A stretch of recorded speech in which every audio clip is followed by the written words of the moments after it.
Nature hands out no crowns.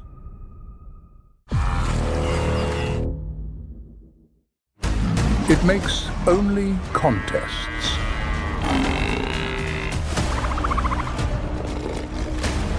The strong take power.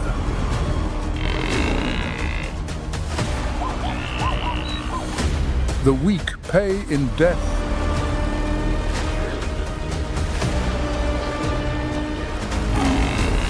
That is the law of the wild.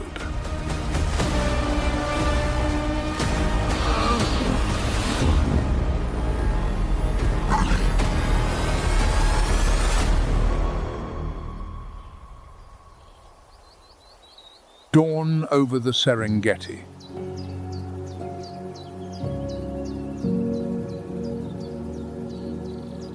The first light sweeps across the gold grass, and the lions have been in place since before the sun opened its eye.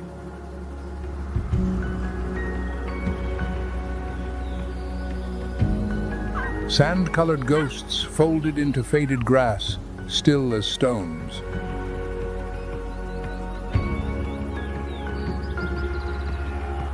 Wildebeest graze the edge of the plain, believing the dark is still an ally.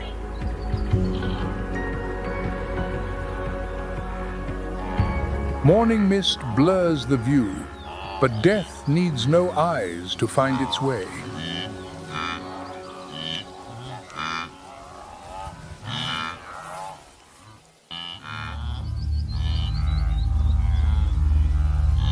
A patience worth fearing, waiting on the perfect moment.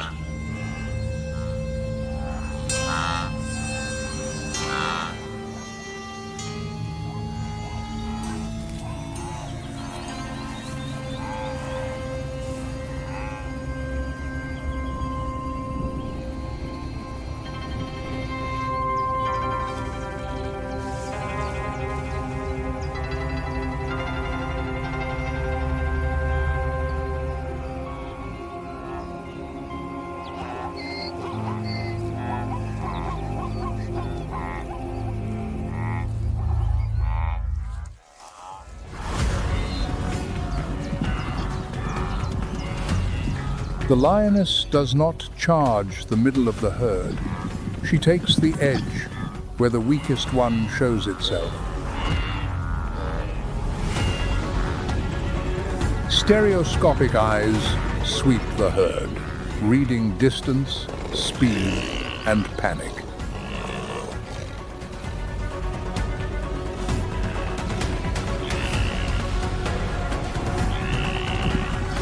One second of carelessness, paid for with a life.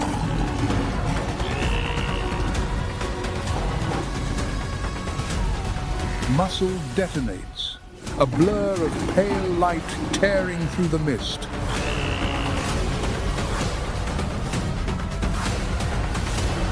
The wildebeest goes down.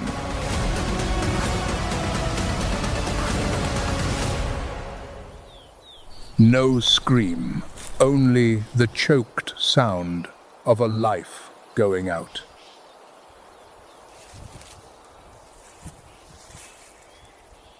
The herd does not stop.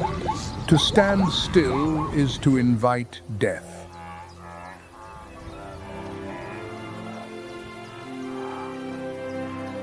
They keep running, trampling their own fear to stay alive. This is the law.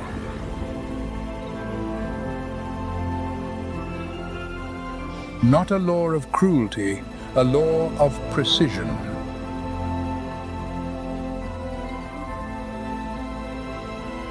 The careless feed the patient.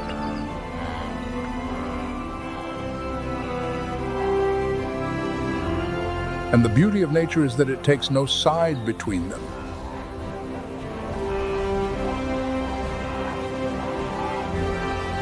Two million legs are moving.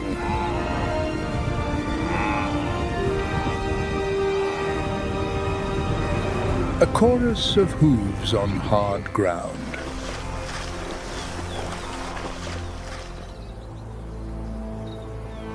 The greatest journey on the planet is about to begin.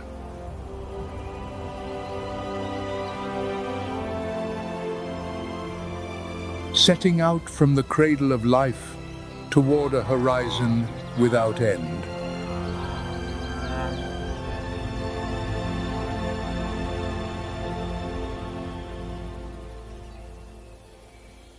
The Serengeti. The Maasai call it Siringet, the land that runs on forever.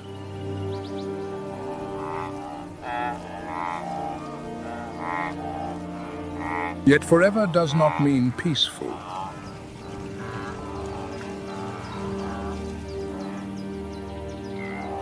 The land runs past the limit of sight, a carpet of burnished gold under the African sun.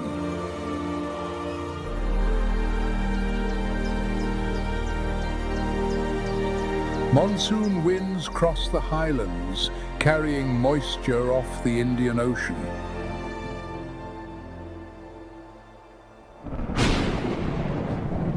Rain will decide everything.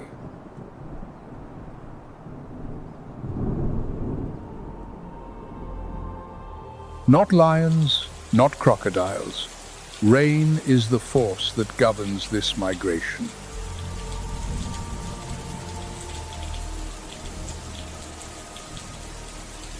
When rain falls in the south, close to 2 million animals pour south.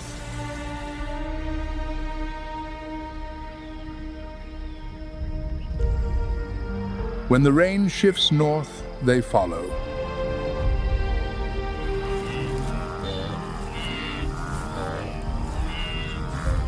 Instinct written into the blood over millions of years, but the true compass is the smell of wet earth on the wind. From more than 100 miles away,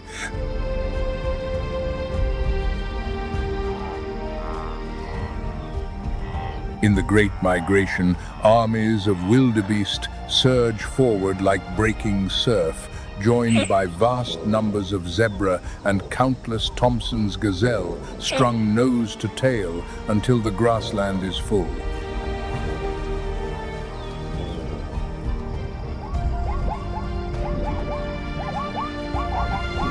One rhythm, the rhythm of living and dying.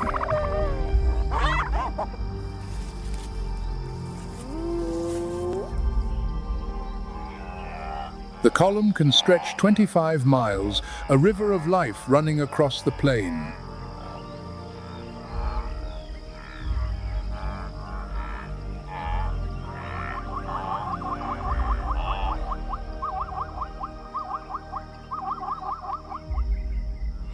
February. The short grass plains of the south. The birthing season breaks open.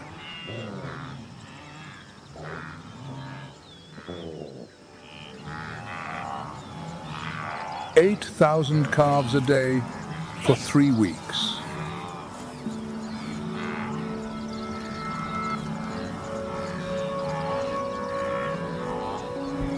Close to 500,000 new lives inside 3 weeks.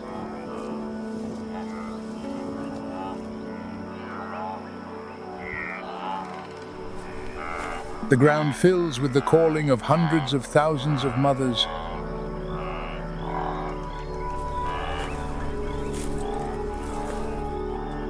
Science calls the strategy predator satiation, swamping the hunters.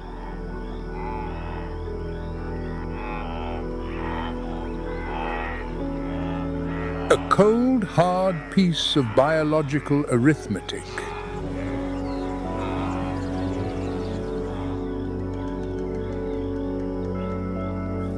Give birth all at once, so the enemy cannot eat them all.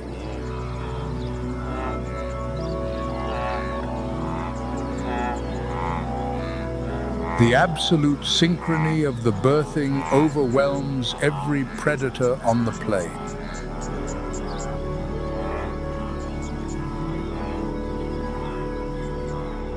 Once the bellies are full, calf survival passes 80% through the newborn window.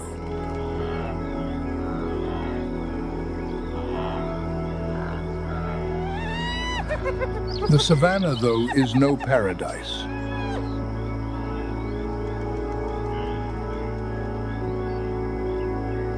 Extreme heat, dehydration, a difficult first labor, any mother may be forced to leave behind a calf that never got to its feet.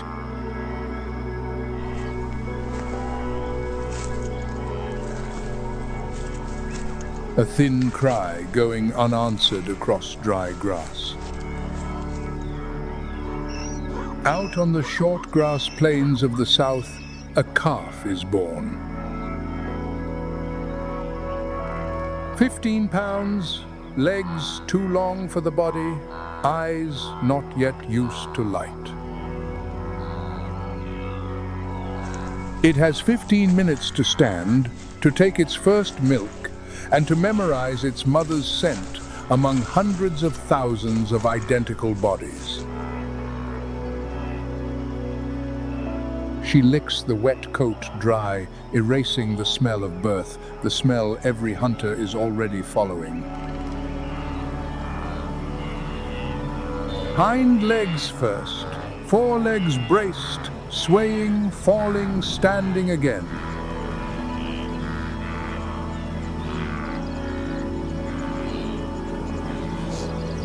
"4 minutes after birth, it can walk."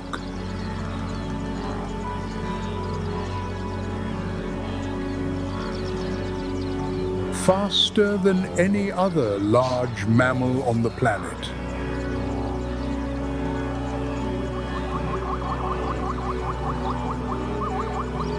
Evolution allows no time to rehearse.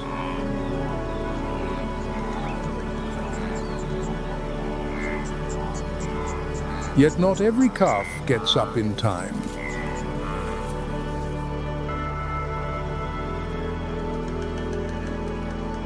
A few hundred yards away, another calf lies still in the grass.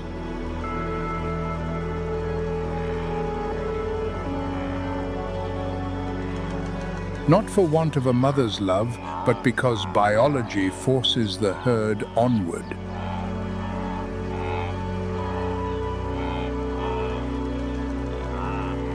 One animal falling behind is a signal to every hunter for more than a mile in every direction.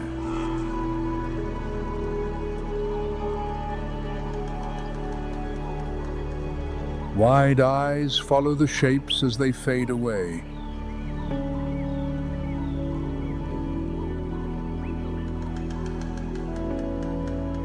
The thin cry dissolves into the wind. Nothing turns back.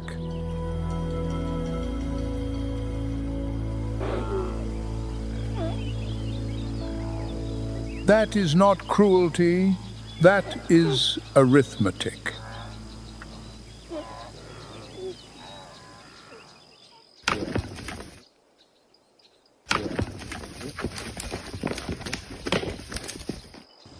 The Serengeti keeps no room for pity.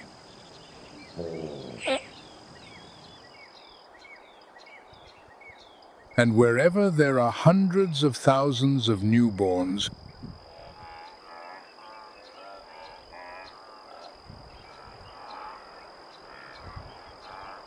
there is something that has already caught the scent of opportunity.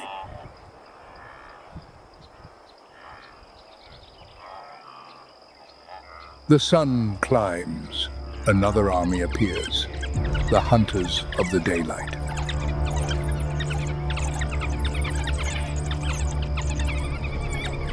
They slide through tall grass like ghosts at midday.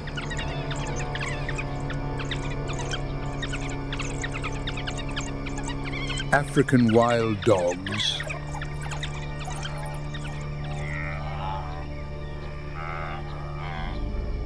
the most tactical hunter on the savanna,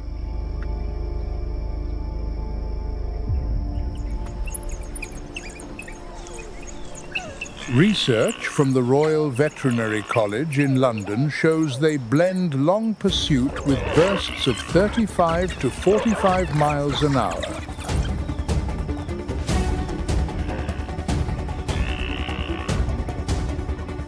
The leader drives straight on, The flankers cut off the escape, coordination of startling precision.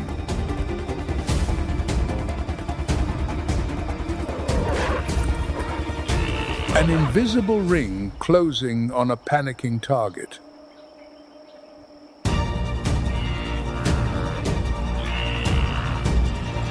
One calf is cut away from its mother.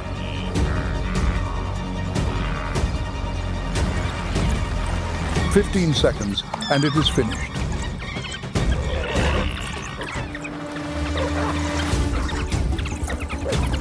No drawn-out screaming, only the sound of teeth in flesh.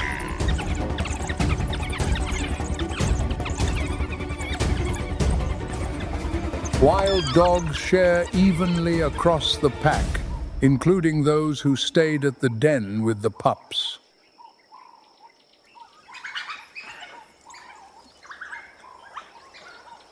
The one species on the savanna that eats by consensus, altruism as its most durable survival strategy.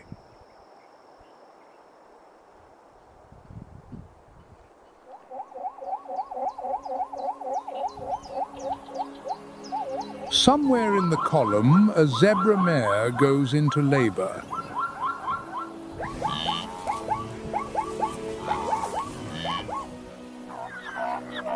To stop on the savanna is to open the door to death.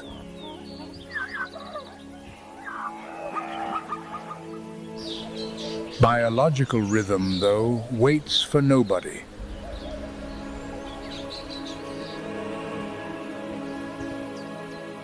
The countdown of fate, stand up or be left behind.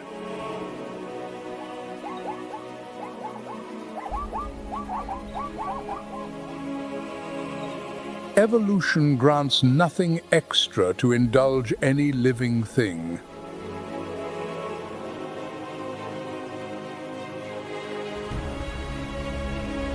The foal rises, legs shaking, unsteady on hard ground, eyes wide on a world that is brilliant and dangerous.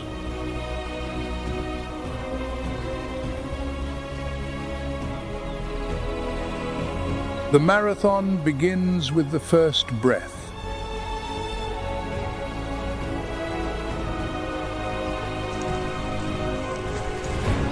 It takes a few hesitant steps.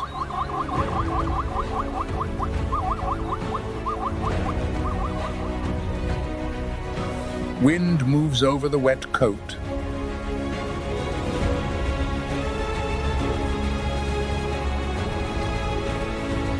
A great effort out of small muscles just coming awake.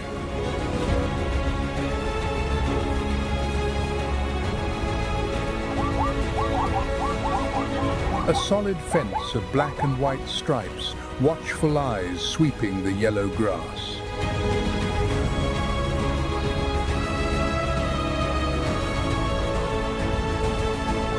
The scent of birth spreads, a silent invitation to every hunter waiting out there.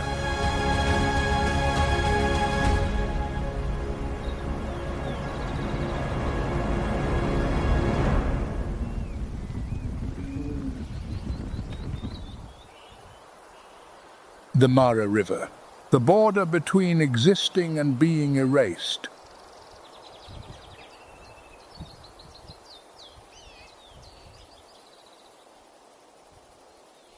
Red-brown water winding like a scar through the plain.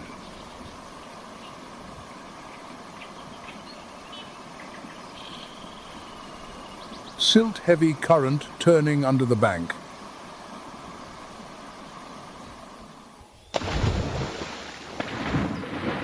Below it, dark shapes have been waiting, motionless, for half a year.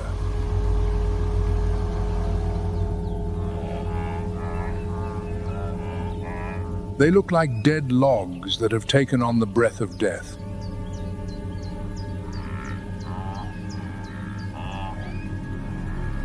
Nile crocodiles.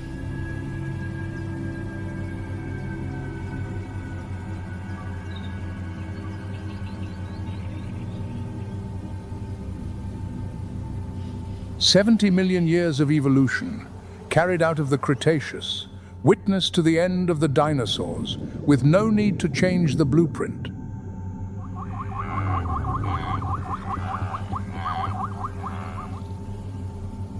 Nature's most perfect primeval killer.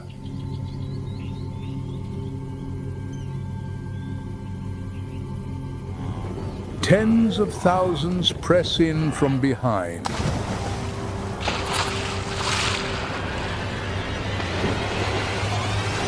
The whole bank shakes with bellowing and the beat of hooves.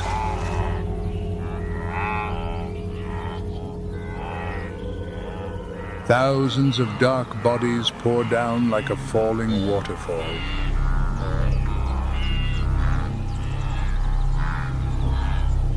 Whoever comes up, lives.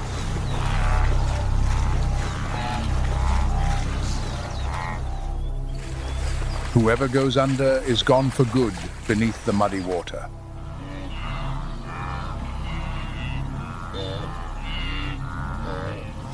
A crocodile has no need of speed, it needs patience.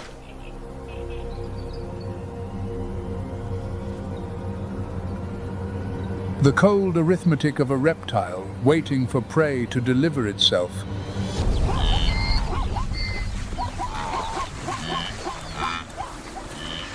The dark shape launches up off the riverbed.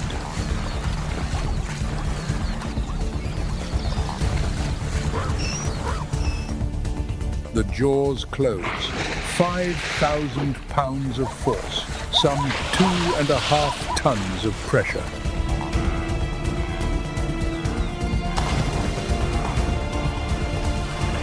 Enough to crush whatever lies between them, snapping ribs like dry sticks.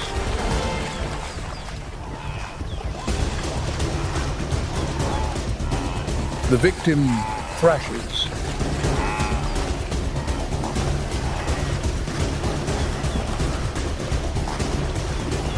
Water flying apart, mixed with a choked bellow.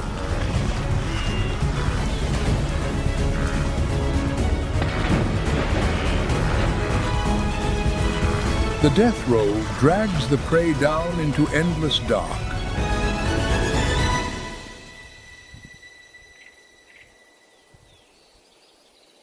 Their bodies become a banquet for the whole river.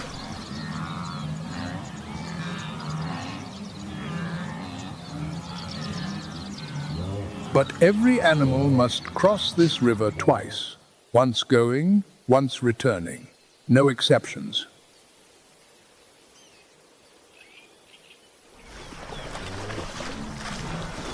A wager staked on a life.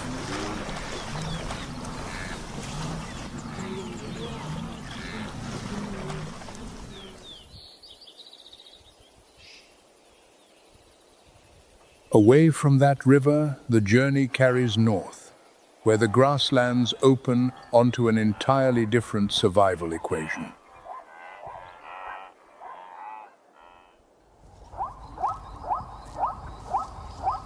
Northern Serengeti, gold grass to the hip.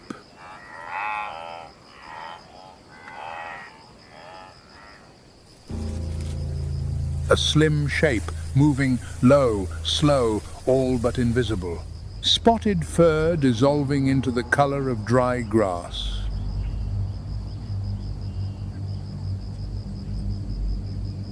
The stillness before the storm.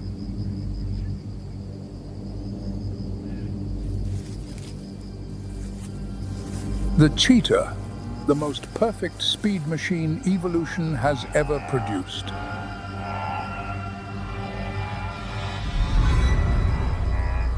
A top speed of 70 miles an hour, the fastest thing on land.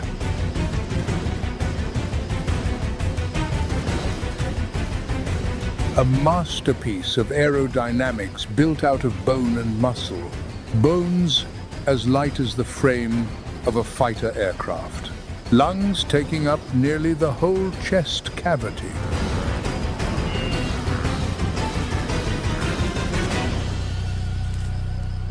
A wide nasal passage drawing maximum oxygen, paid for with the weakest bite in the big cat family.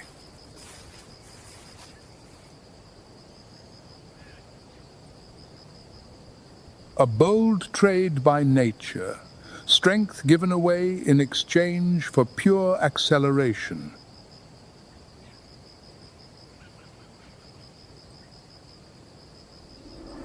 Every detail of the body serves one purpose: to run.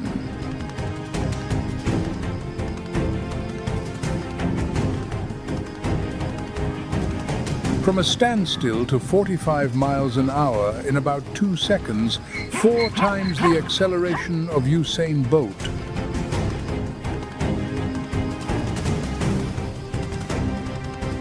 A release of energy that seems to defy sense.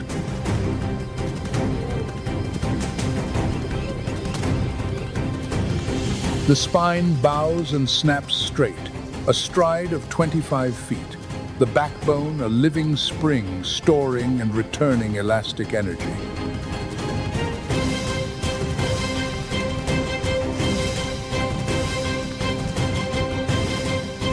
More than half the time, the body is airborne.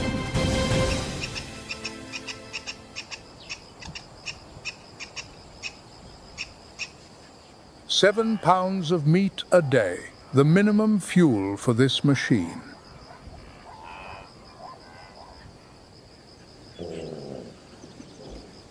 A reactor that must be fed without pause to hold its destructive power.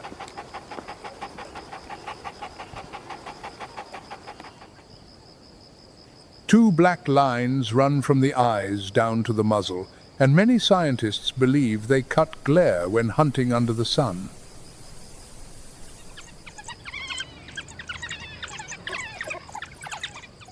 A popular hypothesis, not conclusively proven.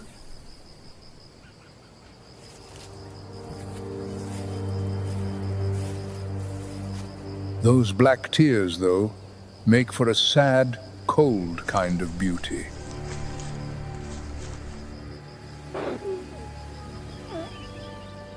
Closer now, and the prey sees.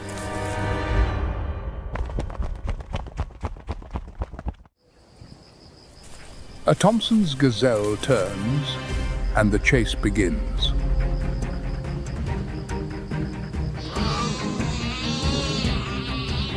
Fast twitch fibers detonate. The whole body becomes a living projectile.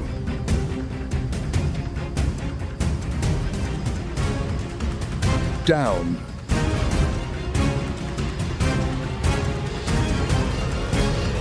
The meal has to be swallowed fast. The quickest is not the strongest.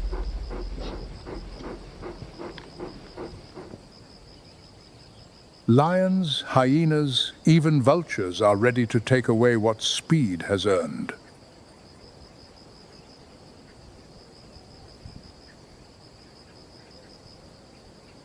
It has to eat before the other shadows arrive.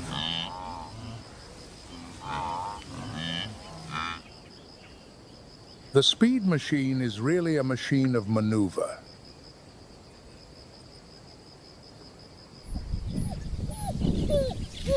Not merely fast, but able to turn with uncanny agility.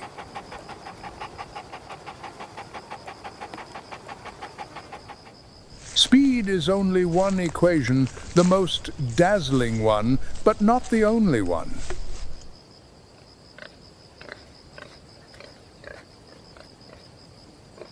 And in this world, dazzling usually comes with a cost.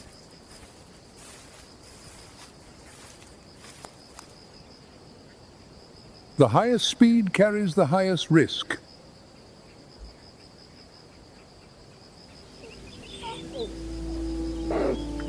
The other equation belongs to the one on the throne, the one every creature bows to when the roar carries through the night.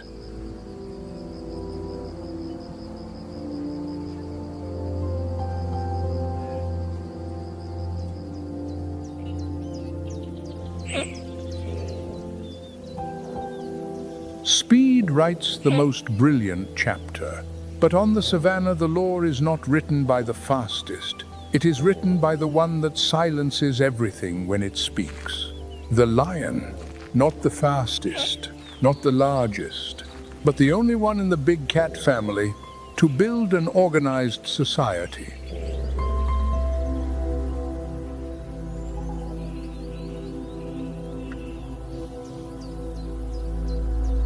A pride can reach 40 members, though 15 to 20 is usually enough to hold a territory.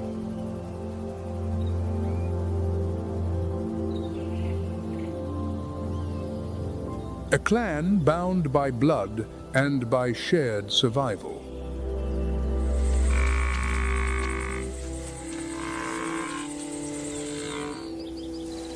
The true backbone of the pride is the lioness.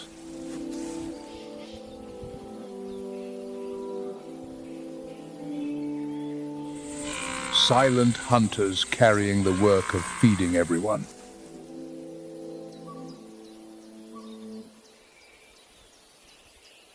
"50 miles an hour in a short burst, but speed is only a tool."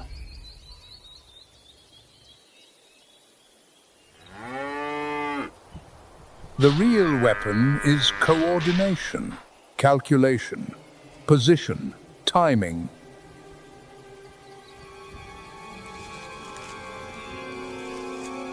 Every individual is one link.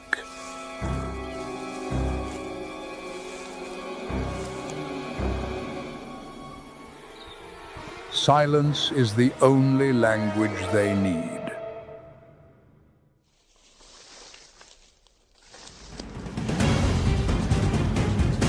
Working together, a pride brings down prey 5 times the size of any one of them, something no solitary hunter can do.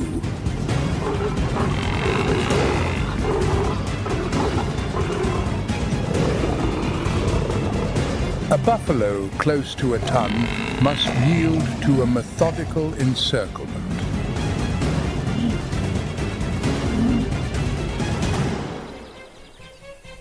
That is the lion's answer to the survival equation. Not the exceptional individual, but the collective that cannot be broken.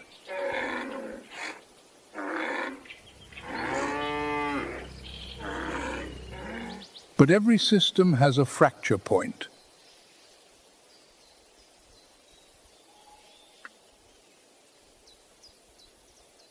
A nomadic male appears, large, scarred, ambition burning in the eyes.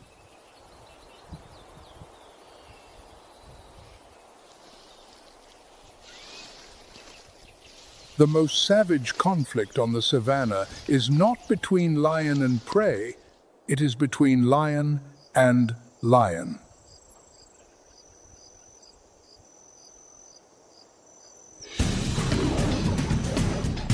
Two exiles wait for nightfall, then attack.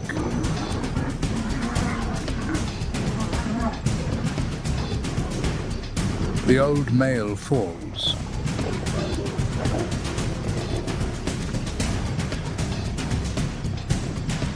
The new coalition takes over, and the first instinct is to kill every cub belonging to the one before.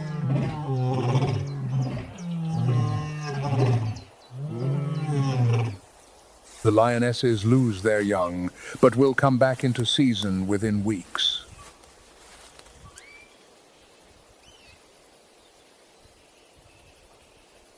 Cold biology serving whoever arrived last.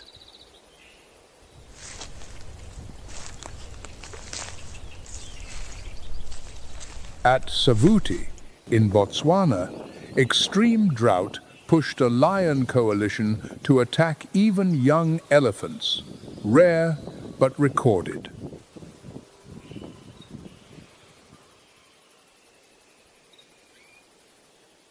When hunger arrives, strategy changes.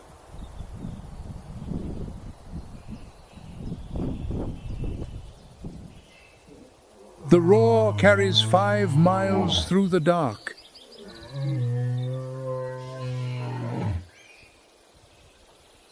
announcing that this land has changed hands.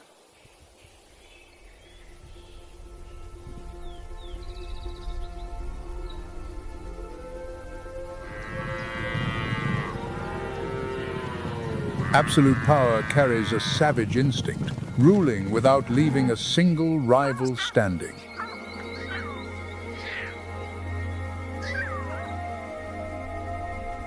The lion rules.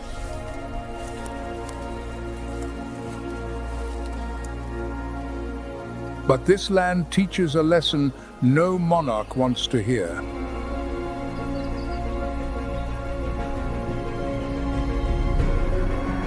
No throne is beyond reach.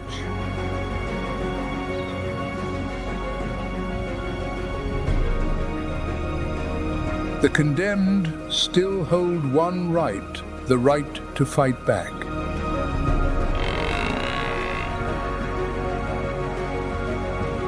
When prey refuses the role of victim, the strong are made to learn humility.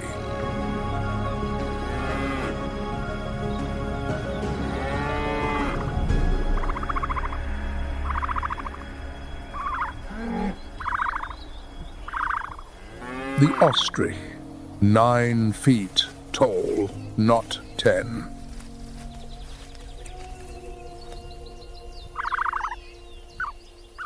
The largest bird on the planet, and the only one to have given up the sky.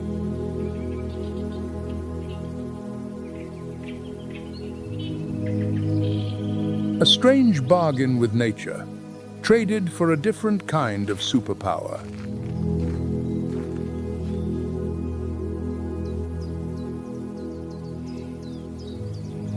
"20 million years of evolution handed it useless wings, and in return the fastest legs of any bird."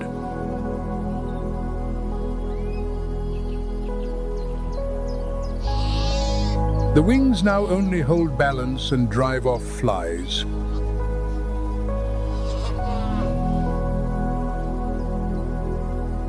The sky is no longer home. The ground is the battlefield.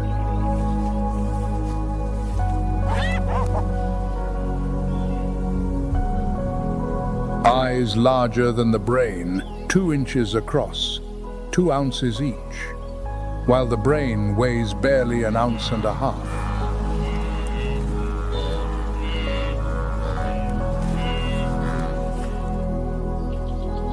The organ of watching, larger than the organ of thinking.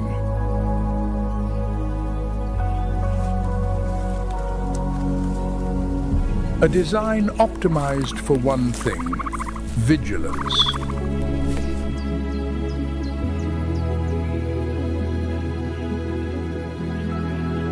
Enormous eyes pick out a stalker far off, the moving watchtower of the grassland.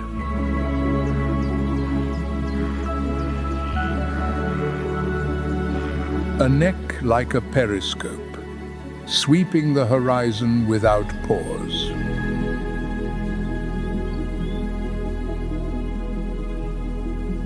That sweep of vision finds the killer before the killer can move.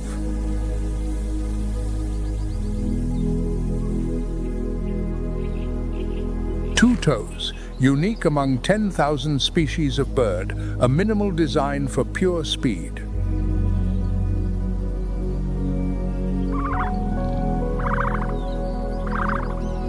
Friction cut to nothing, every stride converted into forward drive.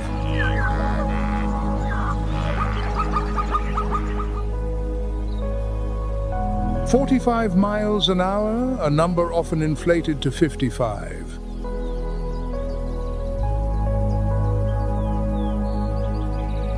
Enough, still, to turn any chase into a nightmare.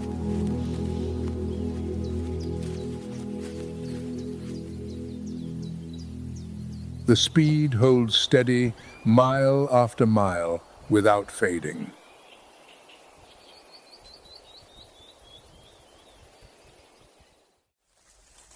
A lioness reaches 50 miles an hour in a short burst, 100 yards, no more.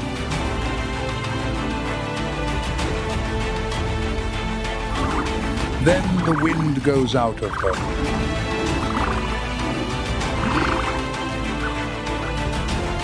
The ostrich is still running, still running.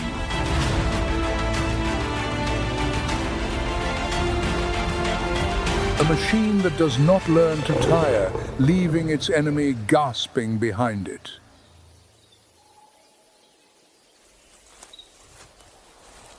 What looks like weakness carries a death sentence for anything arrogant.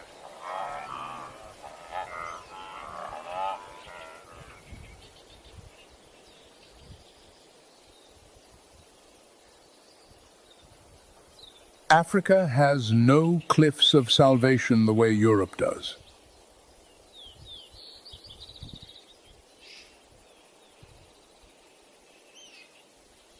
Prey meets its enemy on flat, open ground.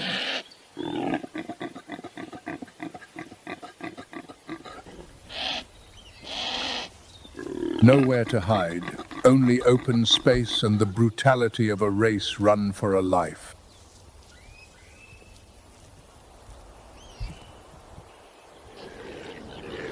The impala, the most common antelope in Africa, in herds of hundreds spread across the savanna.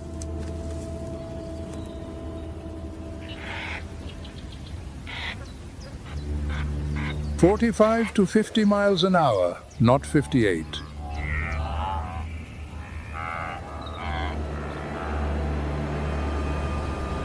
Not enough to outrun a cheetah in a straight line.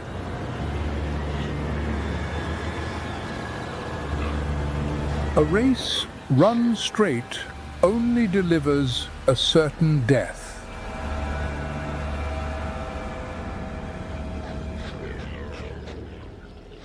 Speed, though, was never their main weapon.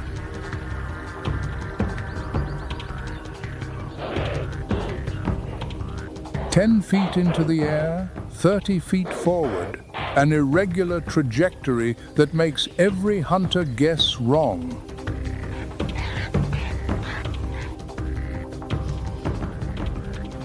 Zigzag, and every turn forces the hunter to burn energy it cannot sustain.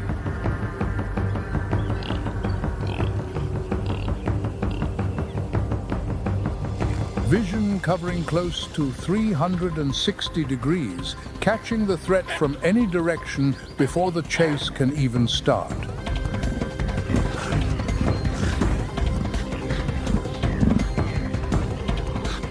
When one animal spots the danger, the whole herd detonates.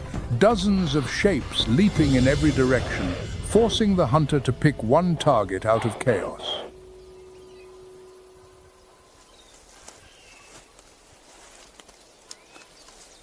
The impala has co-evolved over millions of years to break the equation of death.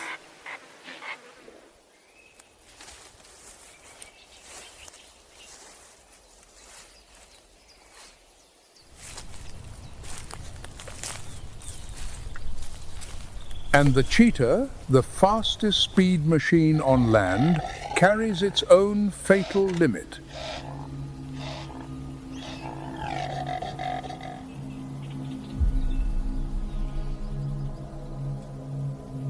Anaerobic respiration, lactic acid flooding in, ATP running out, pure chemistry.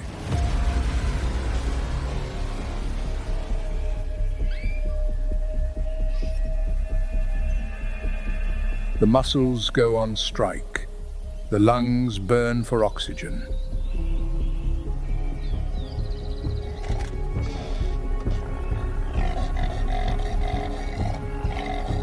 The overheating theory has been overturned. A cheetah's body temperature at the end of a chase is only about 101 degrees Fahrenheit, physiologically normal.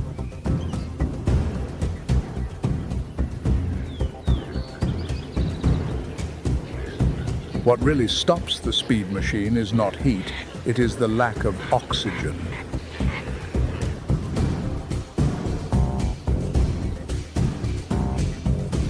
The cheetah closes, the impala cuts away, but a beat too late.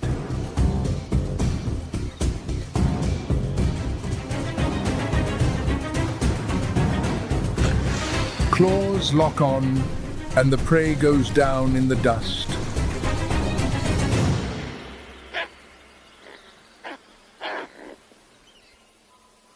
Today, the speed machine belongs to the 25% that succeed.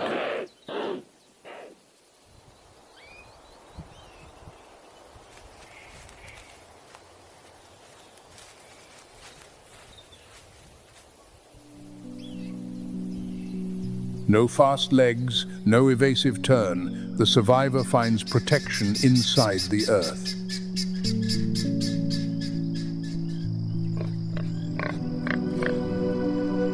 When speed and stamina are not the strength, intelligence has to make up the difference.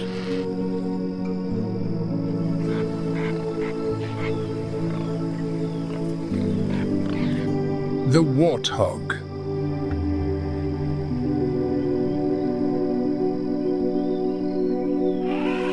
Short legs, coarse hide, a face covered in warts.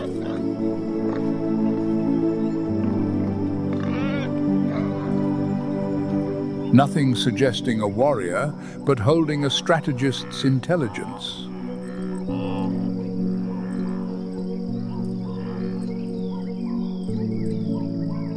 It knows exactly what a solid defensive system is worth.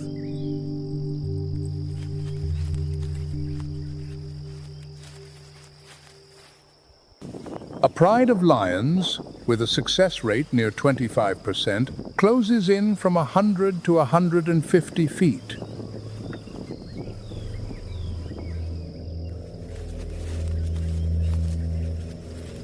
Numbers do not always add up to victory.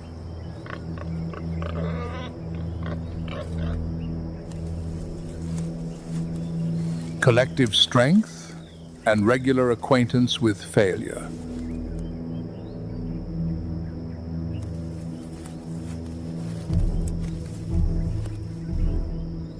Catching the scent, the warthog runs straight for its burrow.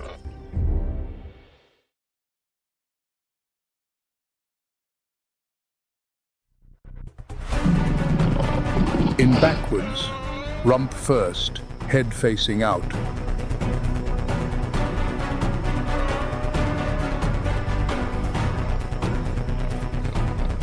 A perfect tactical position, turning the weaker animal into the one holding the initiative.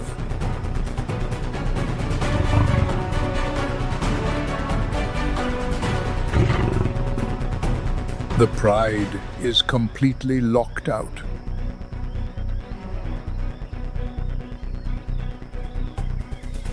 A narrow hole, sharp tusks.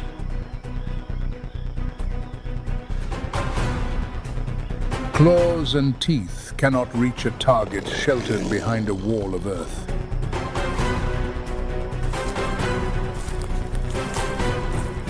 The upper tusks reach 2 feet, but the lower pair are the weapon.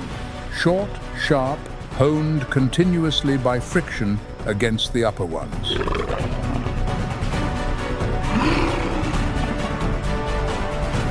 A lethal weapon kept ready for close quarters.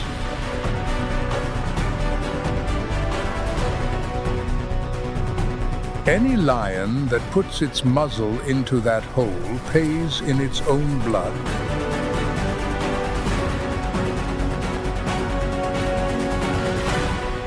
Ten futile minutes, and they leave with nothing.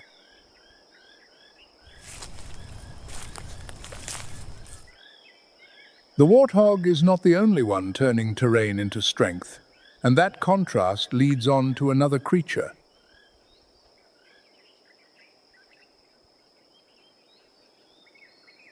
Earth shelters, whoever knows how to hide.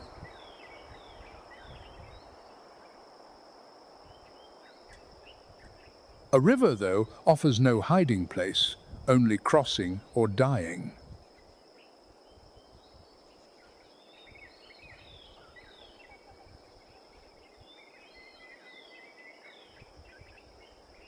September.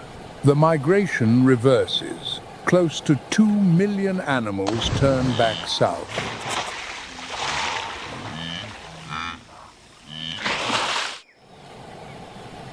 And once more, the road brings them to the Mara.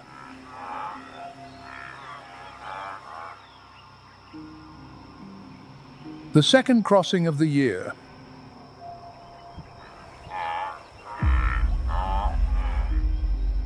Water thick with silt, the current stronger than the season before.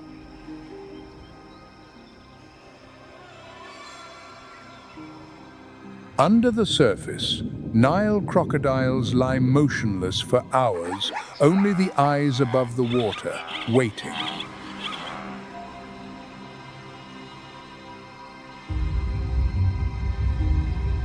The herd starts down into the river.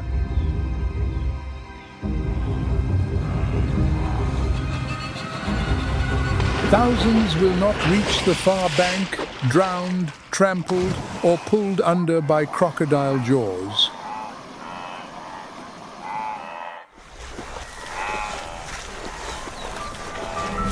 One unlucky zebra is caught by a hind leg.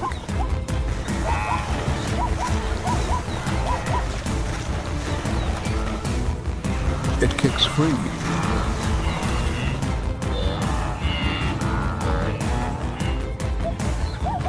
The zebra hauls itself onto the bank on a leg that no longer works properly.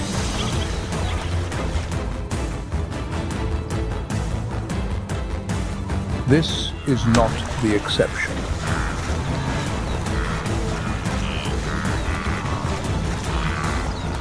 More than 90% of the herd will cross successfully, the losses falling on the young, the old, and those caught mid-river too long.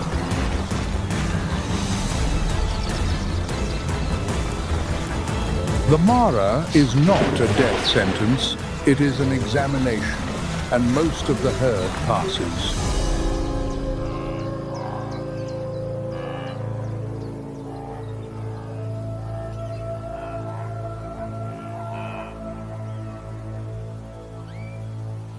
On this land, every body is a different answer to the same question, asked millions of years ago: how to still be breathing when the sun goes down.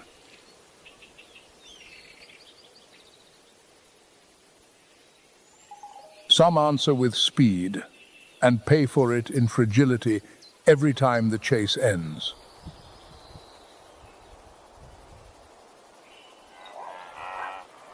Some answer with strength, and discover that strength has a border, right at the water's edge.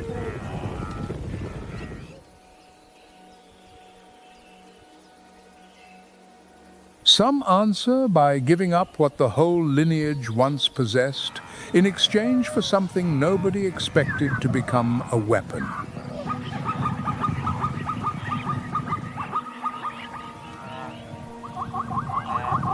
And some answer with silence, with a dark burrow, with a sudden turn, with a kick at exactly the right instant, answers with no glamour in them, but enough to send the questioner away empty-handed.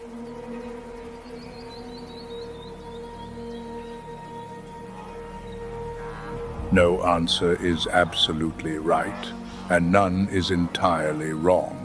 Because if there were one perfect strategy, this grassland would hold a single species, and the Serengeti would no longer be the Serengeti.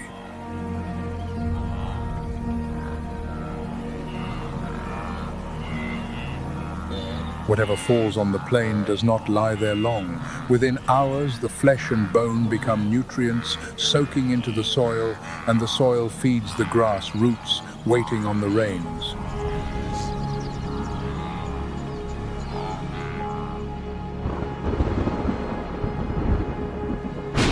New grass will pull 1,000,000 footfalls back again to this exact place, around that exact circle, as it has turned for millions of years before anyone stood outside it to call it cruel.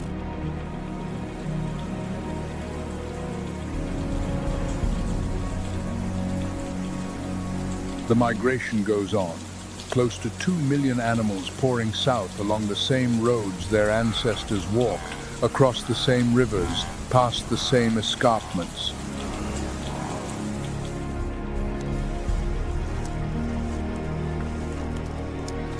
Today's tracks cover yesterday's, and tomorrow another herd will pass through, leaving new red dust over the old red dust.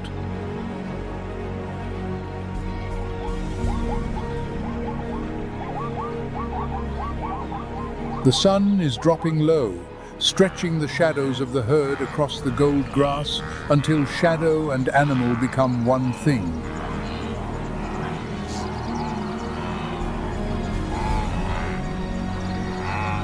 When the dark closes over completely, insects will replace hooves, a distant roar will replace the silence, and the grassland will belong to a different shift, working under different rules.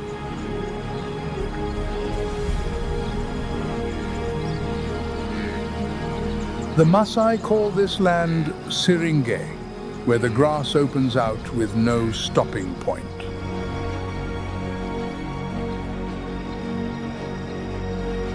And the life on it is the same. It does not stop, does not wait, does not explain. It simply carries on, quiet and patient, as it always has, since before anyone gave it a name.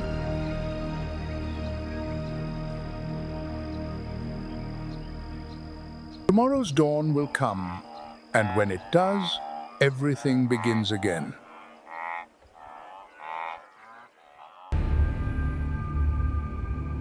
In the far northwest of Namibia lies the Namib Desert, one of the oldest and harshest landscapes on Earth, stretching all the way to the Skeleton Coast.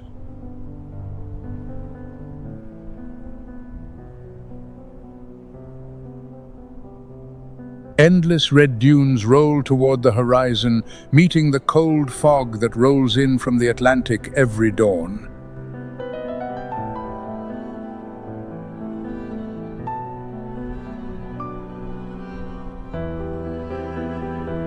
As the eastern sky begins to lighten, a low, hunched silhouette moves across the cold sand.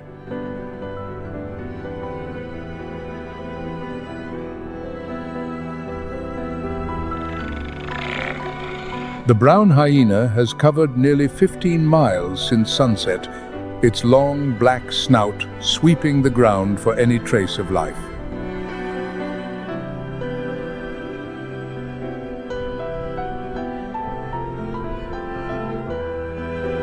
Unlike the spotted hyena, which lives and hunts in clans, the brown hyena is a solitary wanderer.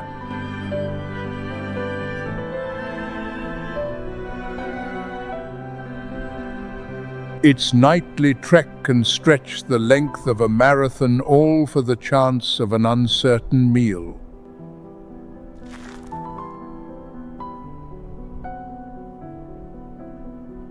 In the Namib, persistence counts for more than speed.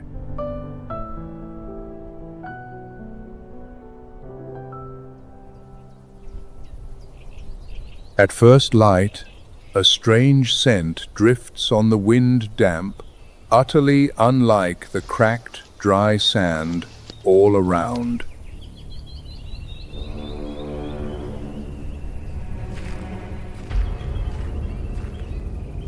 The brown hyena changes course at once, following the scent to the edge of a shallow pool in the dry riverbed.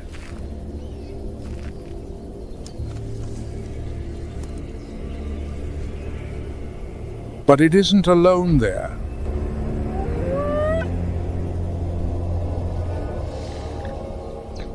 A herd of oryx has already gathered at the waterhole, their straight horns nearly 3 feet long, glinting in the moonlight.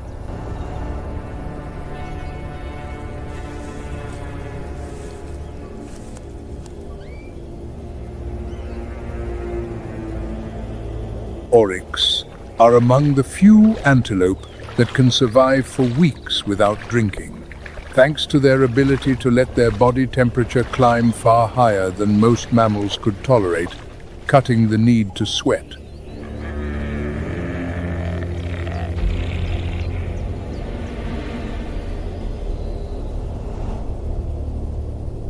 Still, when water is on offer, they never pass it up.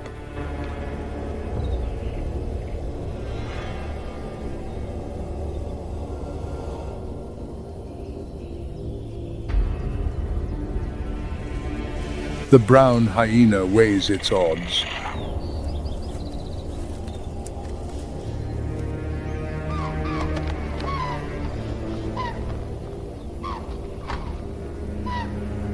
A wary herd of oryx, armed with weapons on their heads, is not a target it dares approach.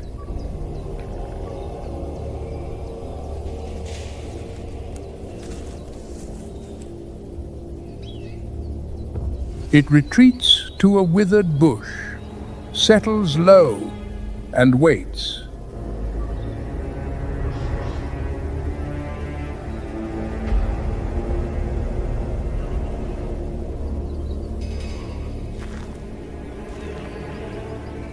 That is the species' entire survival strategy, not the strongest, but the one who can outweight everyone else.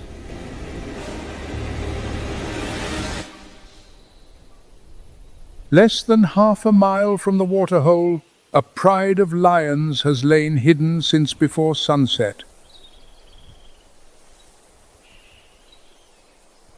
Longer-legged and leaner than their Serengeti cousins, their build has adapted for covering greater distances on less water.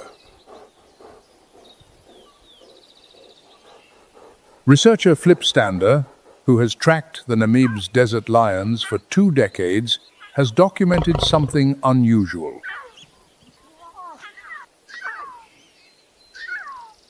This is one of the very few lion populations on Earth that hunts oryx as a primary food source. This land holds no wildebeest, no zebra. The oryx is almost the only option there is.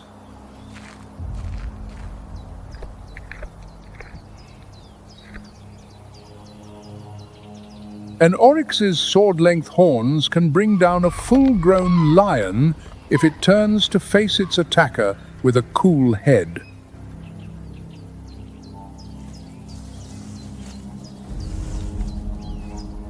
But the lions never give it that chance.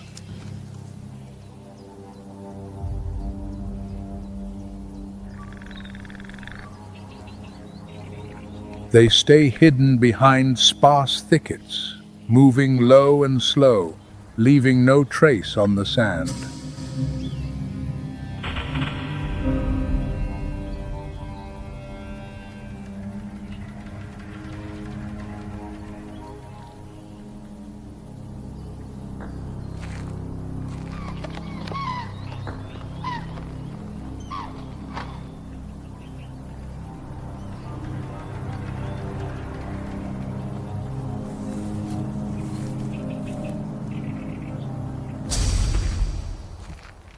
At under 50 feet, the lions explode into a full sprint. The oryx panics and wheels away a fatal mistake. The lion closes the gap. A bite to the throat ends the struggle in seconds.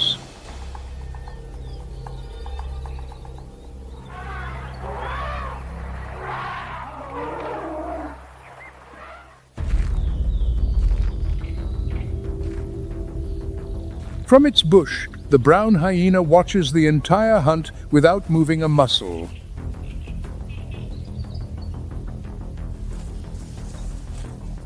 It has learned that moving in too soon means death.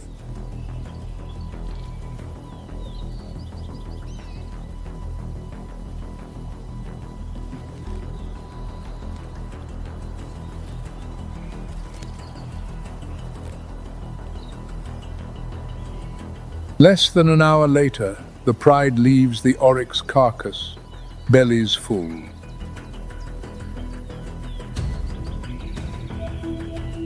They waste no energy guarding what's left in the desert.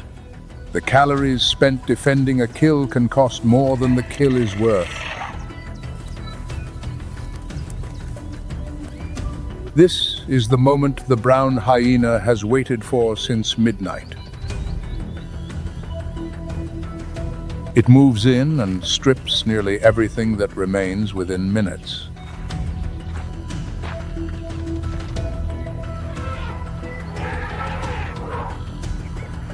In the Namib, life always finds a way through, even when the price is another creature's death.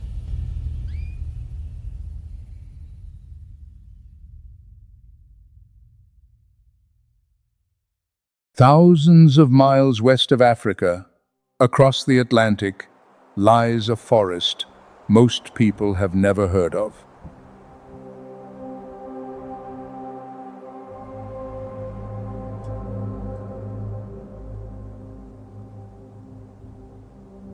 The Mata Atlântica, Brazil's Atlantic rainforest.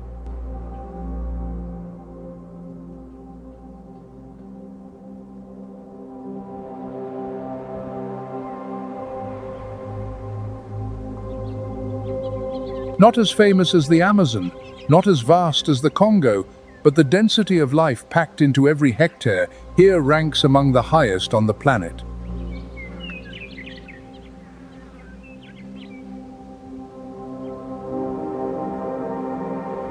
20,000 plant species, 936 bird species, nearly 300 mammal species, all crowded into a narrow strip of forest running along Brazil's southeastern coast, where 80% of the country's population lives right next door.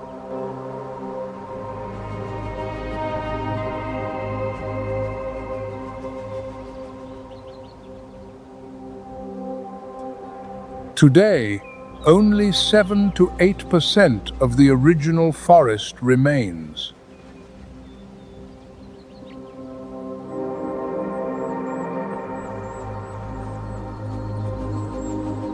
The forest shrinks a little more every day, and within that ever-tightening space, the struggle between hunter and hunted has grown fiercer than ever.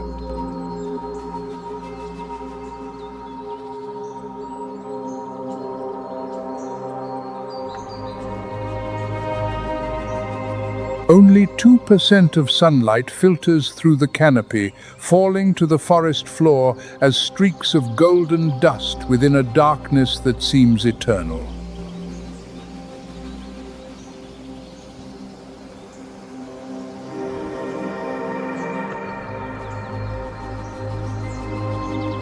"90% humidity turns the air into visible mist. The scent of rotting leaves blankets everything.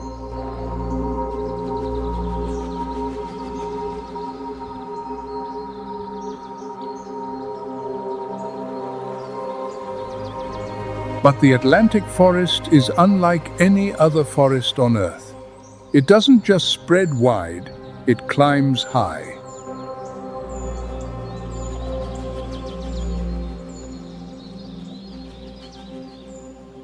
From a pitch-black floor where not a single ray of light reaches, through dense understory, up into the mid-canopy, to the tallest crowns brushing the sky.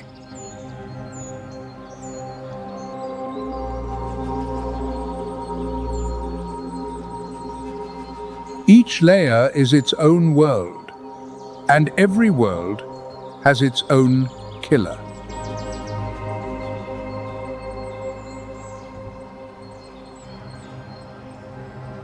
In a forest where every layer holds something waiting, where can prey possibly run?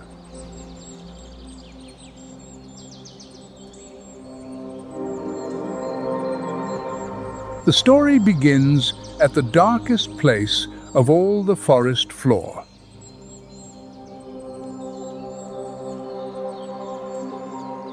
Nowhere here is safe.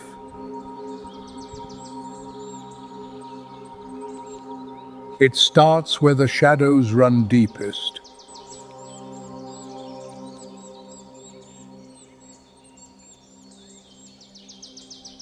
The floor of the Atlantic forest is a kingdom of darkness.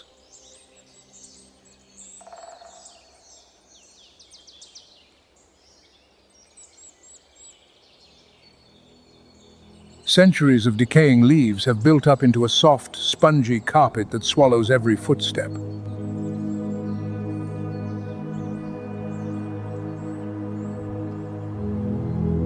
The smell of damp earth and fungus hangs over everything like an invisible curtain.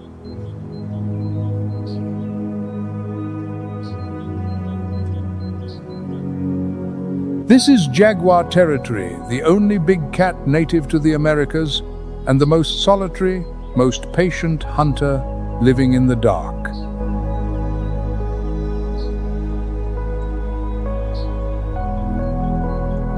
Weighing between 120 and 210 pounds, the Atlantic forest jaguar is smaller than its cousins in the Pantanal wetlands.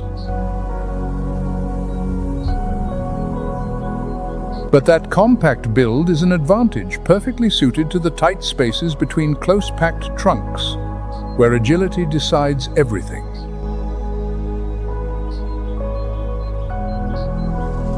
Its coat is covered in rosettes, each pattern as unique as a fingerprint.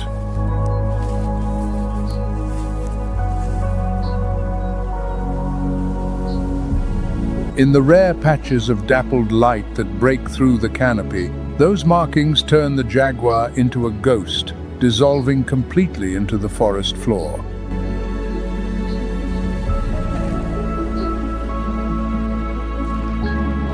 Some individuals carry an entirely black coat, melanistic jaguars.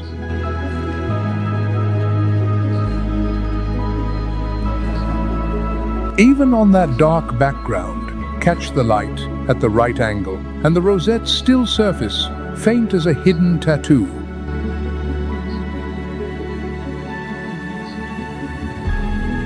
Every jaguar carries the same design, only the outer coat differs.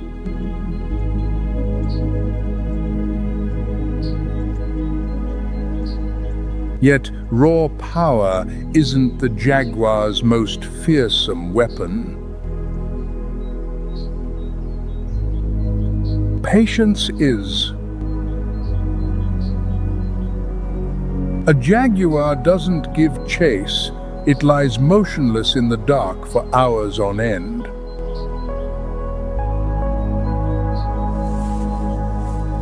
Not a muscle twitches.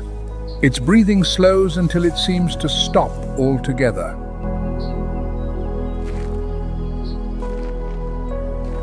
Until prey wanders within range of a single, final lunge.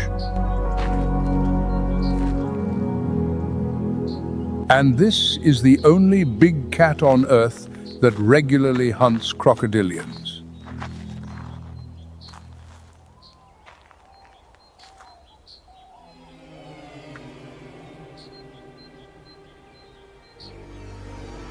Pound for pound, the jaguar's bite is the strongest of any big cat, strong enough to crush a caiman's skull.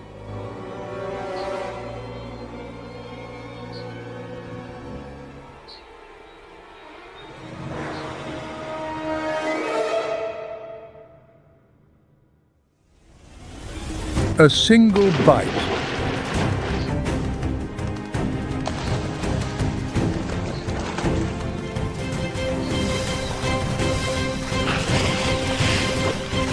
A technique no other cat on the planet dares attempt.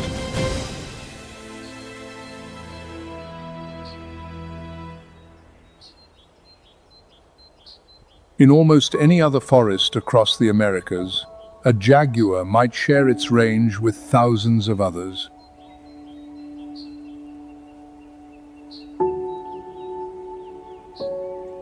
Here in the Atlantic forest, the story is entirely different.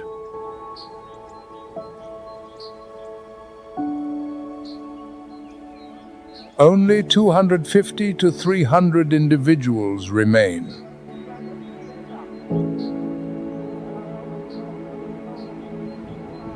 Eight small populations, fractured by highways, farmland, and cities, surviving on less than 3% of their original range.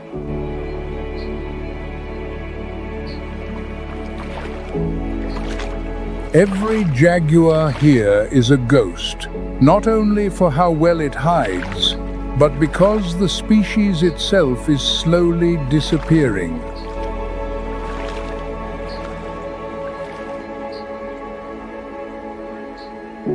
Even a ghost, though, must eat.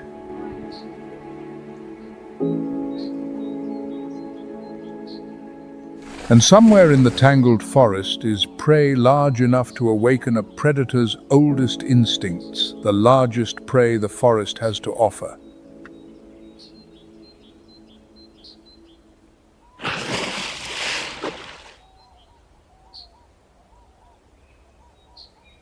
The capybara, the largest rodent on Earth.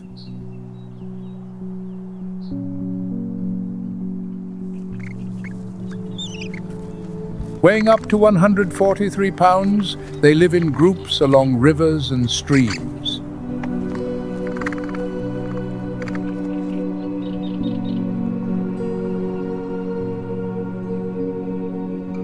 Webbed feet and eyes, ears and nose set high on the skull, the capybara was built to live on the border between land and water.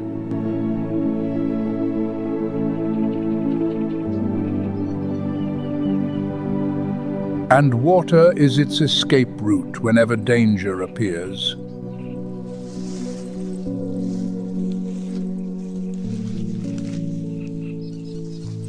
They are the jaguar's most common prey in the Atlantic forest.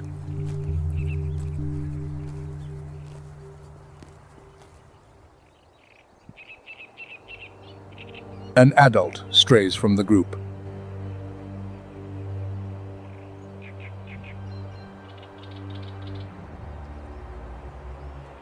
The jaguar breaks from cover.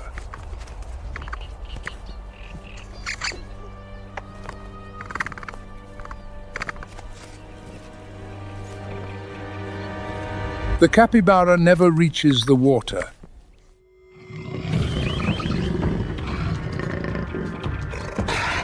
One pounce, one bite through the skull, it's over in an instant. This is why the jaguar ambushes at close range.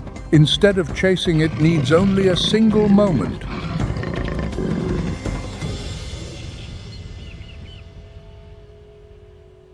Yet the forest floor is only half the story.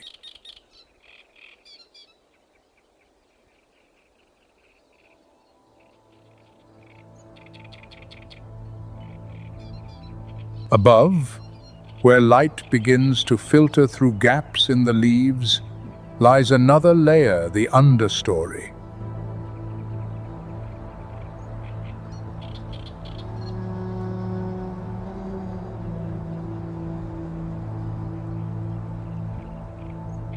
The layer most crowded with species per hectare, where the struggle to survive plays out not between two rivals, but dozens.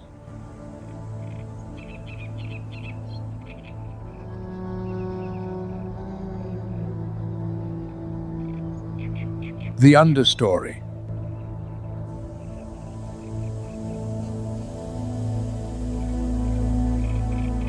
Not bright enough to see clearly, yet not dark enough to hide completely, a twilight zone where every encounter could be the last one.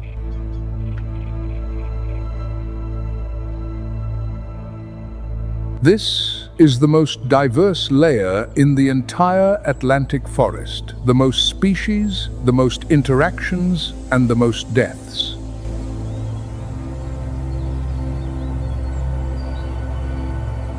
And the ruler of this layer is not the jaguar.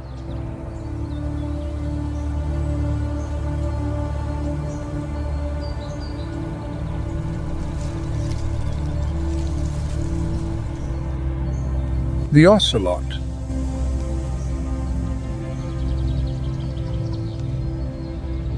A fraction of the jaguar's size, weighing just 18 to 33 pounds, the ocelot is, nonetheless, a masterpiece of natural selection, honed by evolution for this exact layer of forest.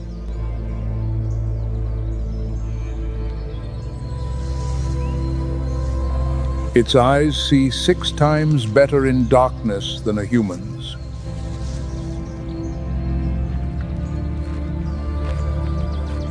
Behind its retina lies the tapetum lucidum, a biological mirror that reflects what little light remains, letting the ocelot turn nightfall into an advantage.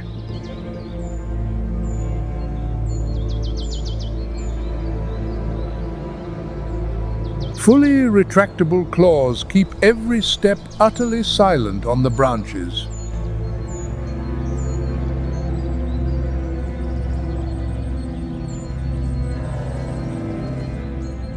The ocelot climbs trees, swims rivers, and ambushes on open ground, commanding every dimension of the mid-layer, something even the jaguar cannot manage on the forest floor.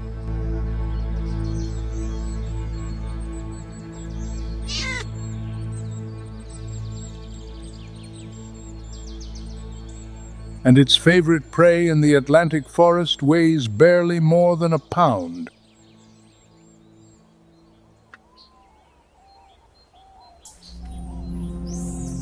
The golden lion tamarin.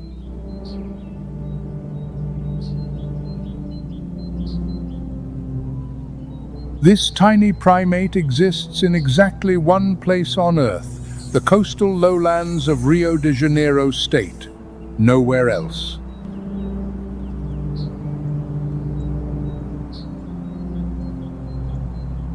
There is no backup population.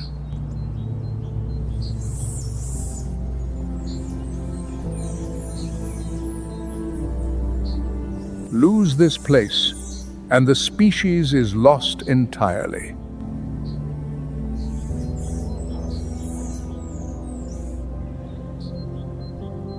A mane of golden fur frames its small face like a miniature lion's, hence the name.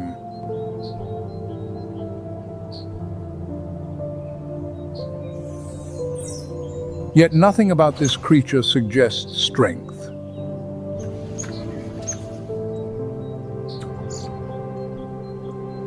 They are prey purely, entirely, unconditionally.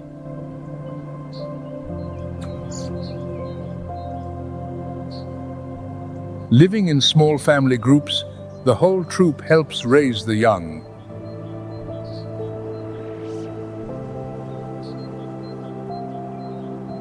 Long, slender fingers let them probe crevices in tree bark for insects.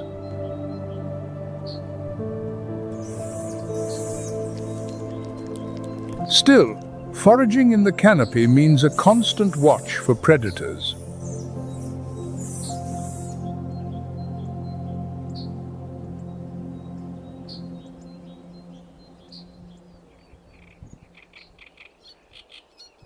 This morning, a family of golden lion tamarins moves through the treetops.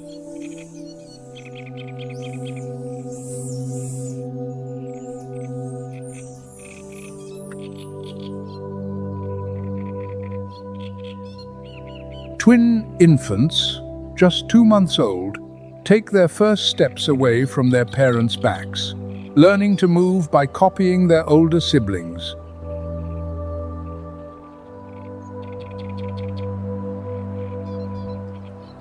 Their commotion, though, has drawn a predator.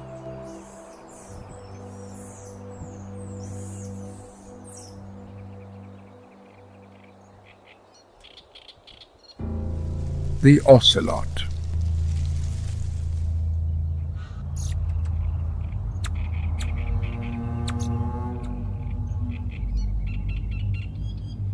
Only a few times the size of a house cat, but against these small primates, it can kill with a single bite.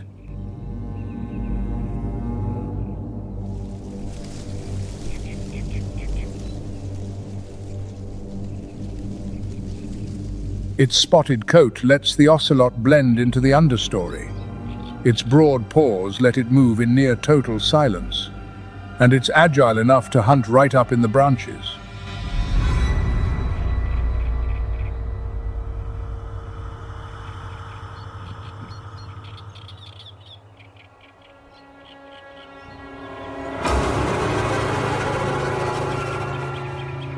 Something is wrong. The ocelot has been spotted. An alarm call rings out. The whole family bolts from the tree at once. The tamarin family needs to clear this area fast. Once night falls, the ocelot will be back to hunt.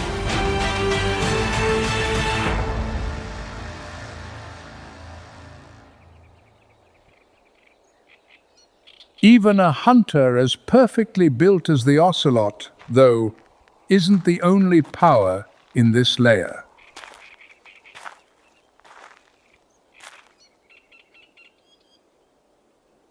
Something far stiller, far more patient, waits here too, something no eye can spot.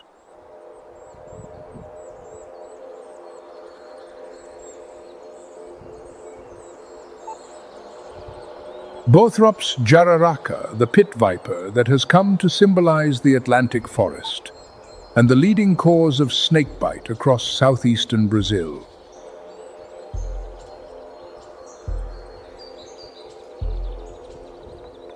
The jararaca doesn't chase.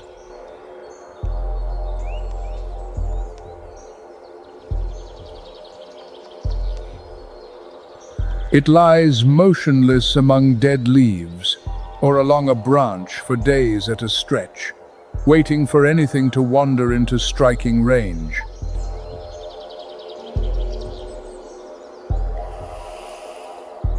Its weapon is a pair of heat-sensing pits between eye and nostril, able to detect the faintest shift in temperature.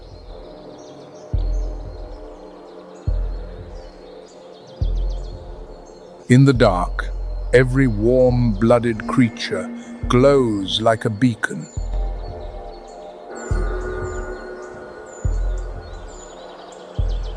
Unlike the ocelot, the jararaca is an invisible trap.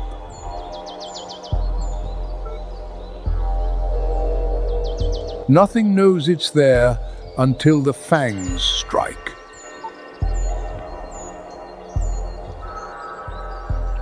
Its hemotoxic venom tears through the circulatory system fast, causing tissue death and organ failure.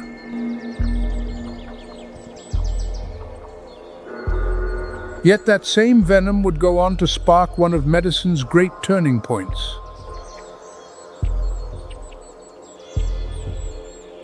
In 1965, Brazilian scientist Sergio Ferreira identified a compound in jararaca venom that paved the way for captopril, the first ACE inhibitor, a drug that has since saved millions of lives worldwide.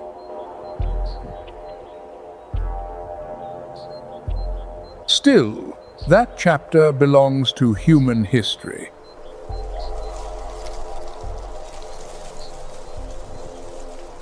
Back in the Atlantic forest, the jararaca remains the quietest killer of the mid-layer. Still motionless, still patient, waiting for one careless footstep to land within striking range.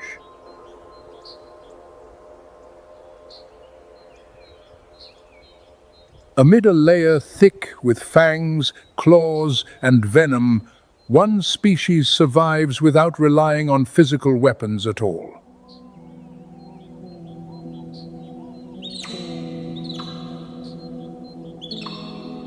Its weapon lies inside its skull, and it's more formidable than any set of claws.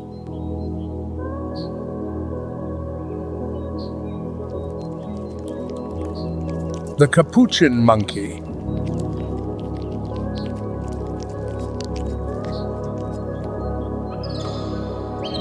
Weighing 5 to 10 pounds, the capuchin is not the fastest, not the strongest, and certainly not the most dangerous animal in the mid-layer.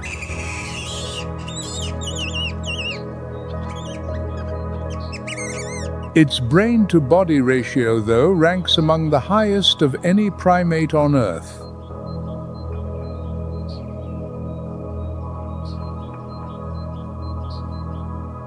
And that brain has produced something almost no species besides humans has ever managed.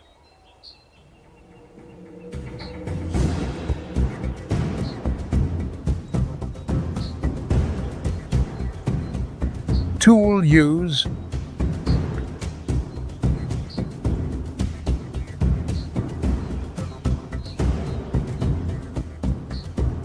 Capuchins use stones as hammers to crack open hard nuts.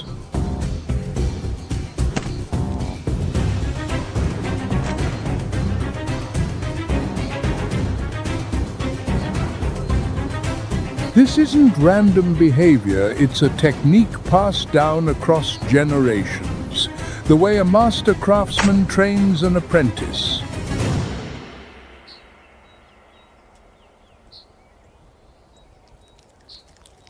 Young Capuchins learn by watching, by trial and error, by imitation.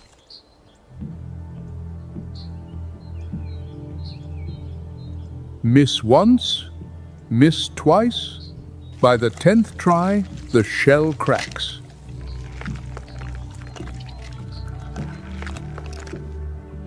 That isn't just instinct, that's culture. Where Capuchin intelligence shows most clearly, though, is in their early warning system.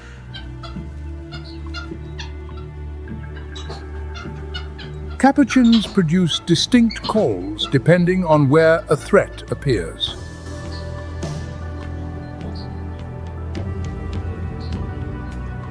Each signal triggers an immediate, appropriate response from the whole troop climbing higher or flattening against the foliage.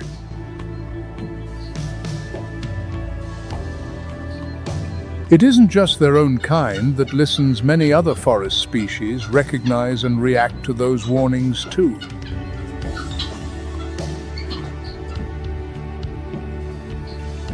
The capuchin has become a living radar system for the mid-layer.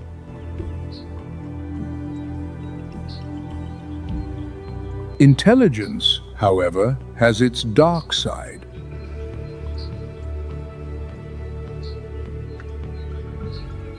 Primatologists have documented capuchins issuing false alarm calls purely to distract rivals and steal their food.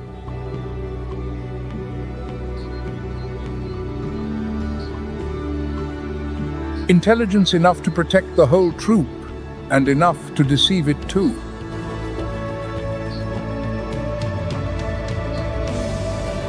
Still, there is one hunter against whom even that warning system usually fails.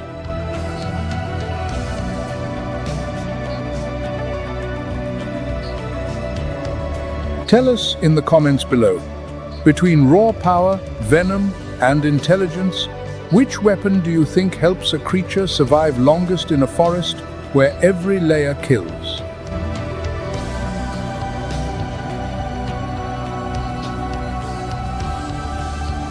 From the forest floor to the water's surface, from the mid-layer on up, 3 layers now lie behind. Every one of them holds something waiting. And every hunter relies on the very same weapon, patience. Yet is the highest layer, the sunlit canopy, the last refuge left.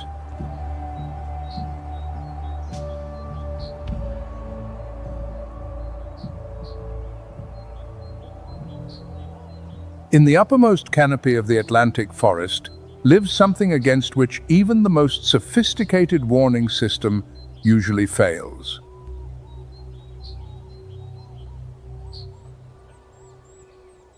With a wingspan of more than 6.5 feet, yet almost no sound, it can wait patiently for hours before dropping with a speed that leaves prey no time to react.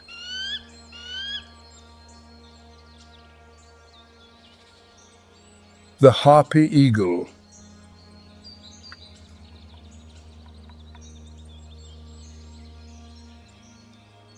The largest, most powerful bird of prey in the New World, weighing up to 20 pounds, with a wingspan exceeding 6.5 feet.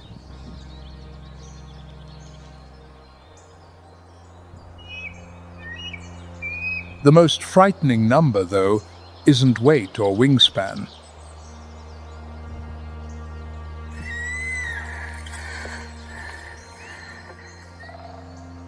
It's the talons.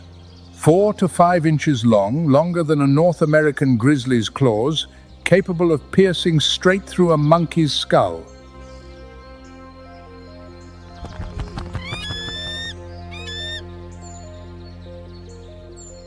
Atop its head, 2 tufts of feathers stand like horns, raised or flattened depending on its mood.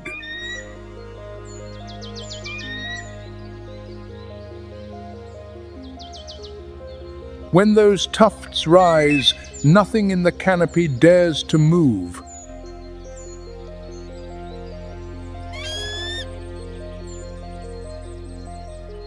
Even so, size and weaponry aren't the harpy eagle's most terrifying trait.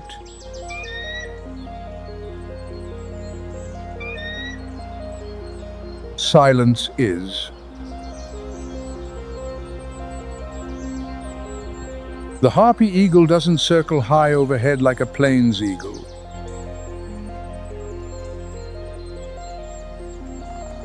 It perches on the highest branch, motionless for hours at a stretch, its eyes scanning the canopy below.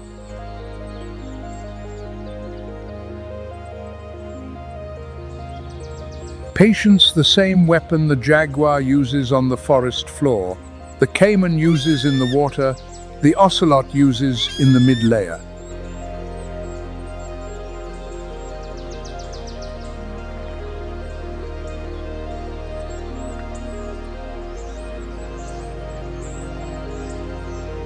Up here, though, at the very top of the Atlantic forest, patience reaches its purest form.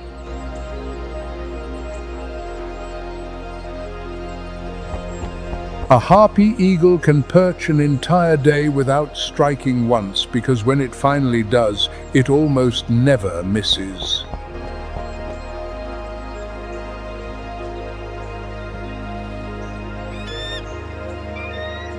When it dives, it doesn't drop from high in the open sky.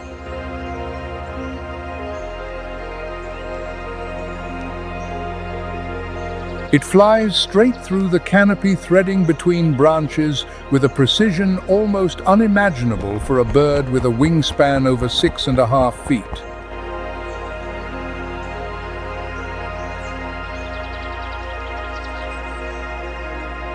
Prey never hears the wing beats coming.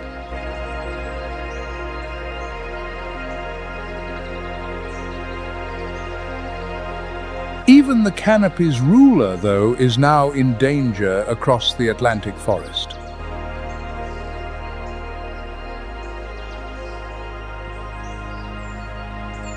The harpy eagle is listed as near threatened, its population declining rapidly as the forest fragments and old-growth trees fall.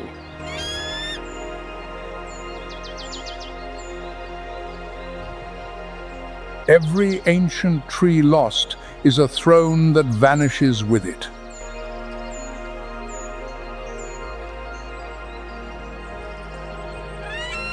And today, from one of the last of those thrones, a harpy eagle looks down over the canopy.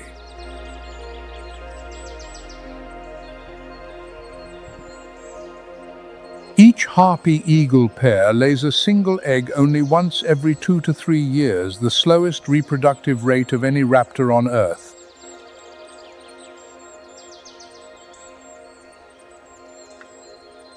Losing one adult means years before it can ever be replaced.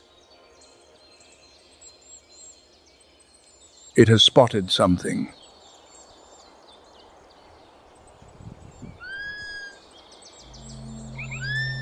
The three-toed sloth.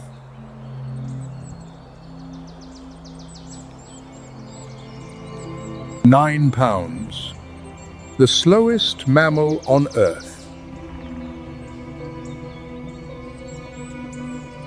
Slowness, though, is the strategy.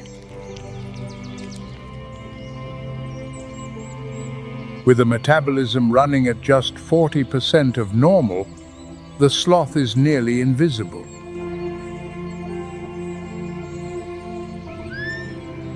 A coat colonized by green algae turns it into an extension of the branch itself.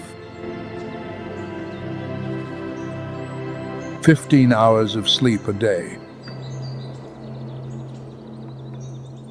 A single meal can take a month to digest.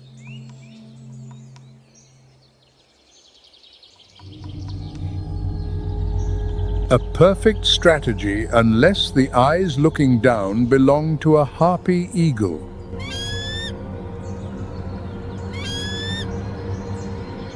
The eagle has locked on. It waits patience against patience.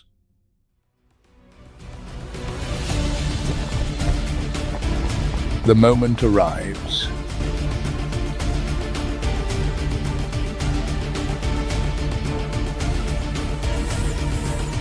The harpy eagle plunges through the canopy.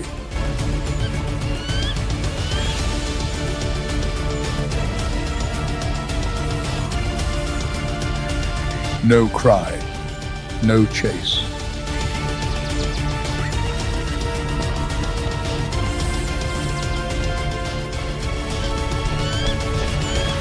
Only silence, and then an empty branch, as if nothing had ever been there at all.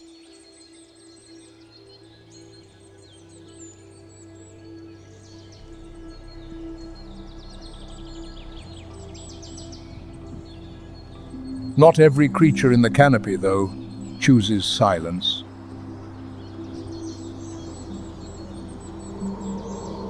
One species takes the opposite strategy entirely. No patience, no stealth, no waiting.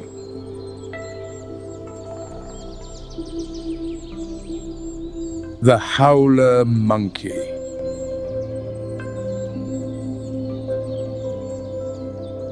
Weighing 11 to 18 pounds, the howler monkey carries a weapon no other land animal possesses. A roar audible from more than 3 miles away, the loudest sound produced by any land mammal on Earth.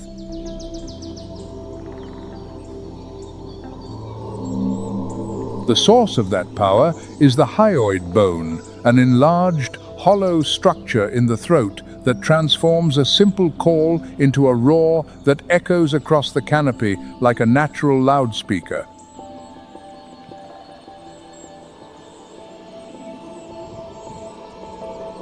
Across the wild, most species defend territory with fang and claw.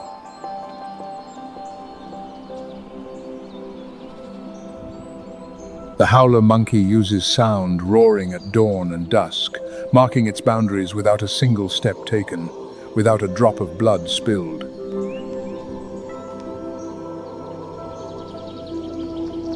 Sound in place of violence.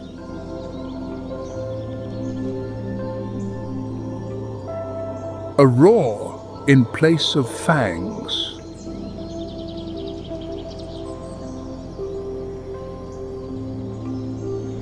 In a forest where every layer kills through silence, the howler monkey survives by shattering it.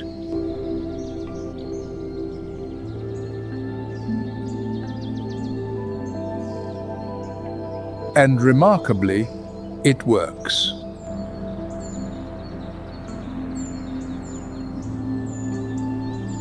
Researchers have found that howler troops with the loudest roars tend to hold the most stable territories, fewer physical clashes, fewer injuries, less energy wasted on combat.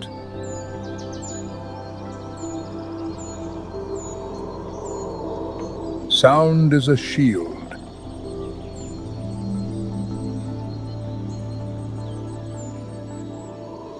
And in a forest where every other species fights to survive, the howler monkey proves that sometimes the one who lasts longest is the one who never stays quiet.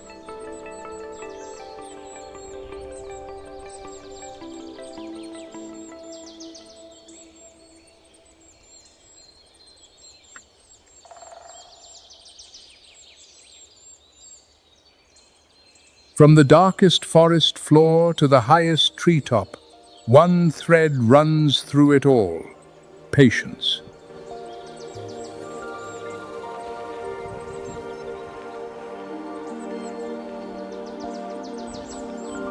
One story, though, has yet to be told: how the golden lion tamarin returned from the brink of extinction.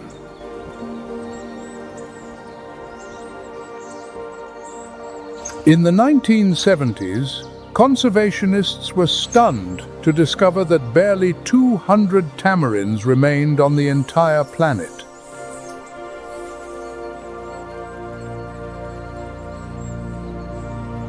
One step from extinction, no second chance.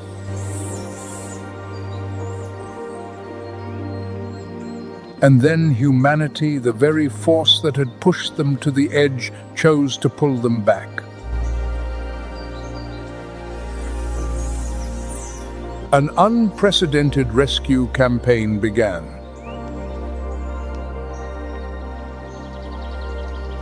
Tamarins were bred across zoos worldwide, then reintroduced to their homeland.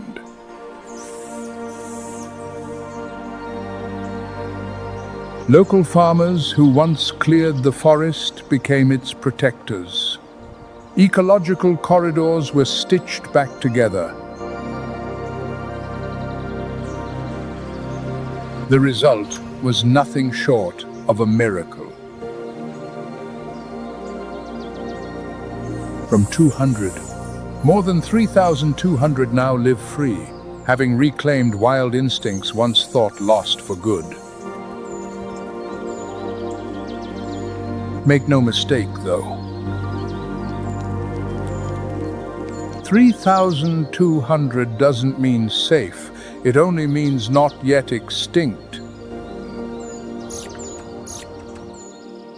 The fight to keep these flecks of gold in the Atlantic canopy is far from over.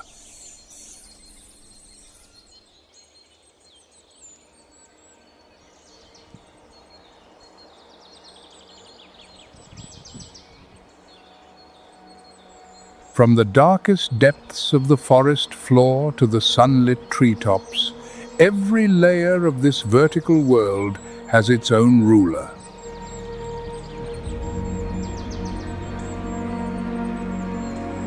The one thing they all share is patience. Yet the Atlantic forest is more than a battlefield of survival.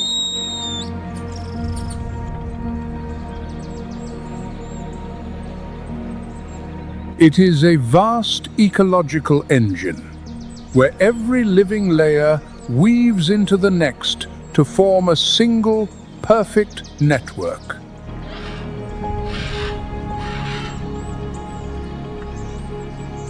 Every individual is a link in that chain.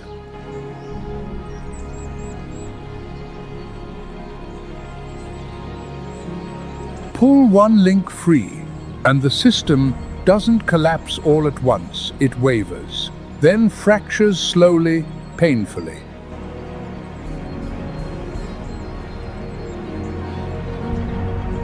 And time is not on this forest's side.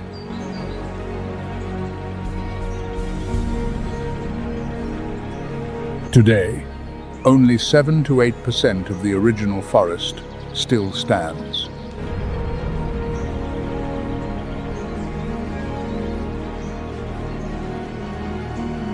Every hectare cleared erases an entire layer of this world, tearing apart a biological chain that took millions of years to evolve.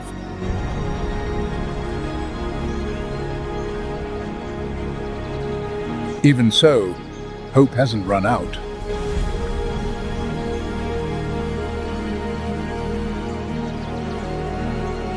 Ecological corridors are being painstakingly cultivated, reconnecting fractured patches of forest so the flow of life can continue. Those efforts point to a deeper truth. Extinction is not an inevitable fate.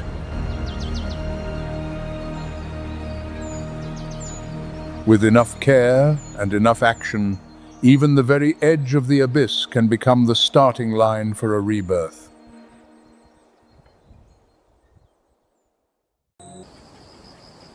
The African savanna, minutes after sunrise.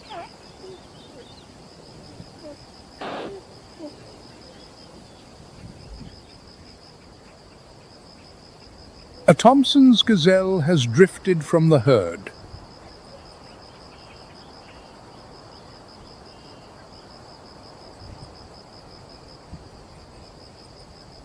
It does not know that every step it has taken is being watched.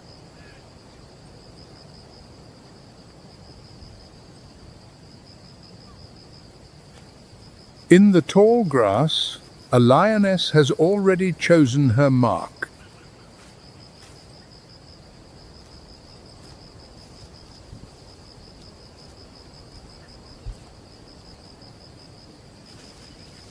Her body presses flat against the earth, every sinew taut, coiled to strike.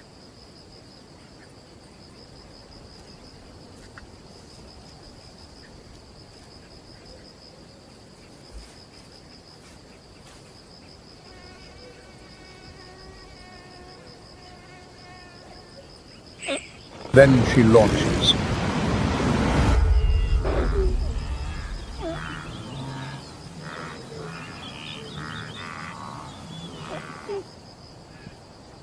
One lunge, one crushing weight, and it is over.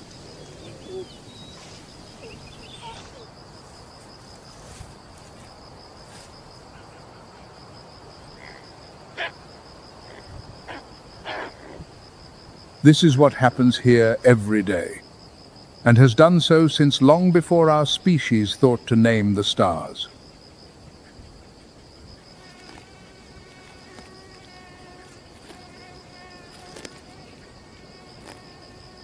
But the sentence is not always carried out.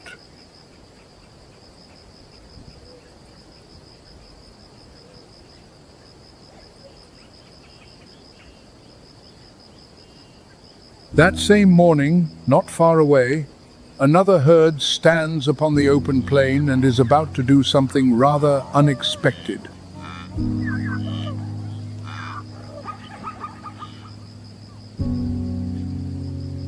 Dawn on the East African savanna.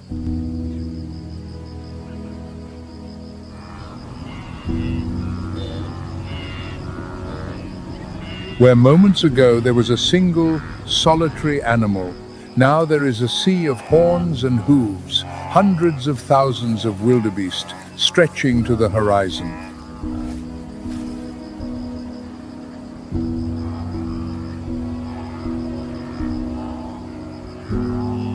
This is the true face of the species.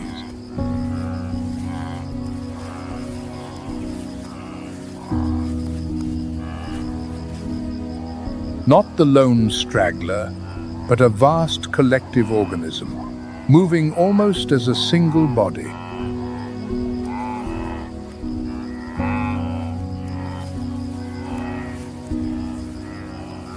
Biologists call it swarm intelligence.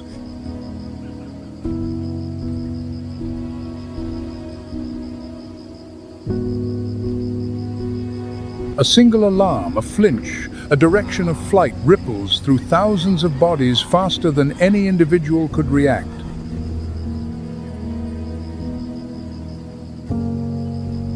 When one animal at the edge of the herd catches the scent of a lion, the entire plain knows the hunter's position within seconds.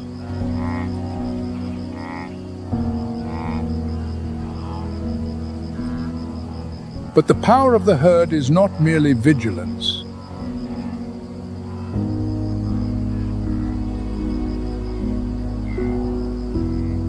In a congregation of 500,000, the odds of a lion selecting any one individual are vanishingly small.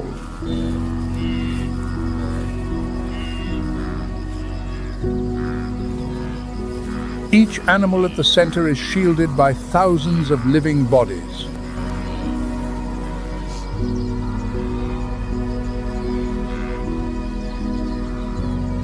Researchers call it the dilution effect, sheer numbers swallowing every individual risk.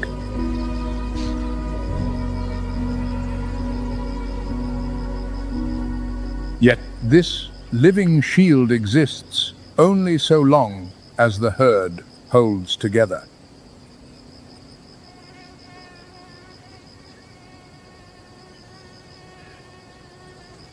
Shapes lie flattened in the scorched grass.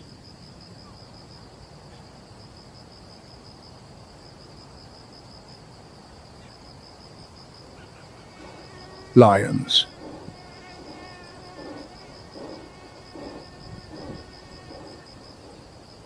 They have been waiting there for some time.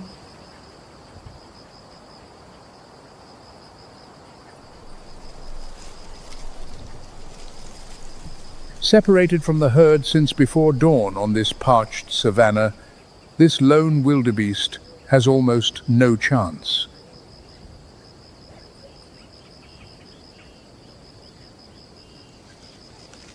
In the natural world, solitude very often means death.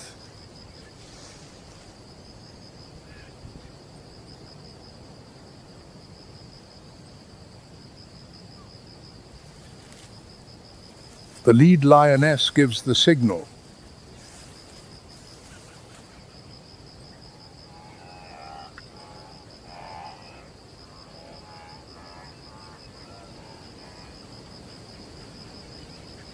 The pride moves as one.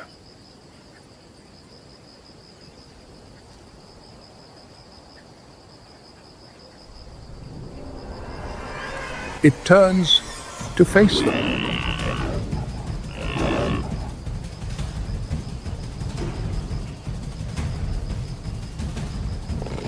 And confronts the hunters in a way none of them anticipated.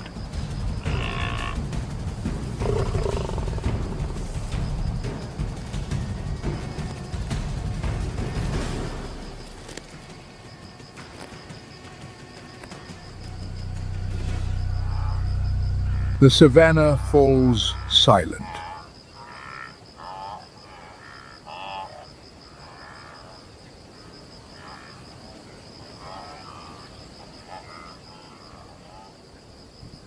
In a world where the slowest is the one chosen, speed is the first condition of survival.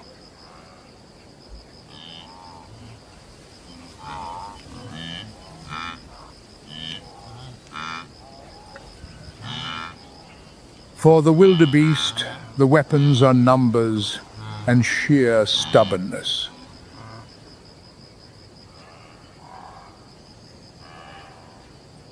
Elsewhere on the savanna, another prey animal faces the fastest hunter on Earth, and its means of escape is altogether more refined.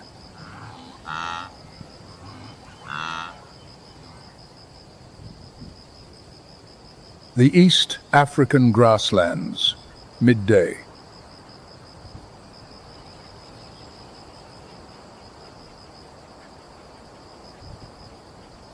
Sunlight slants through the acacia canopy. A herd of impala grazes quietly. They look peaceful, but every sense is at work.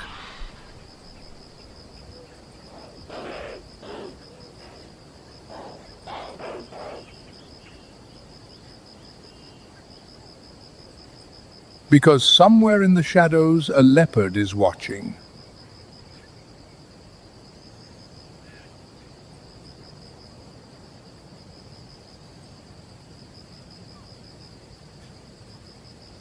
It lies pressed to the ground, utterly still.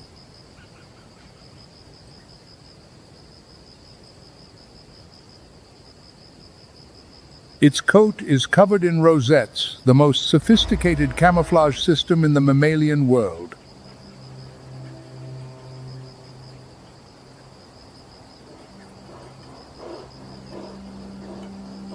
Those dark markings break up the outline of the body, dissolving a killer weighing some 130 pounds into the background.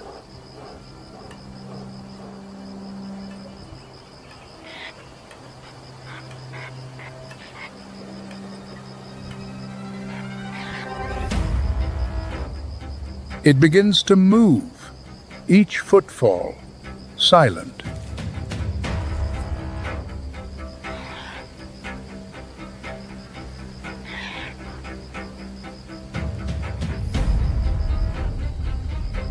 It is in no hurry.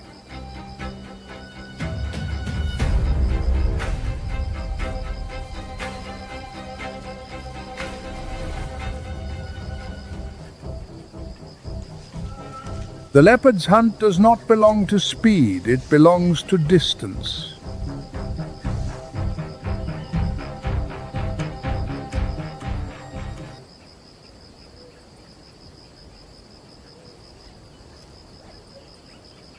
The boundary between life and death is roughly 80 feet.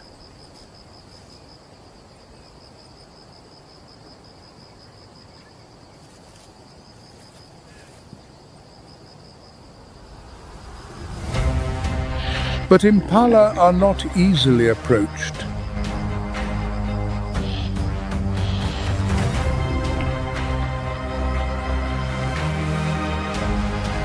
The instant one individual detects something amiss, the entire herd erupts.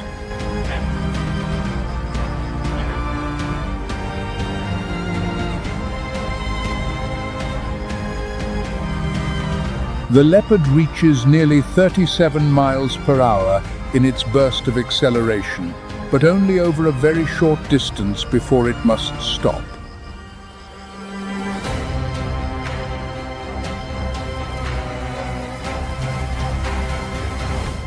GPS data and camera traps in Kruger have shown that impala detect the leopard in more than half of all stalking attempts.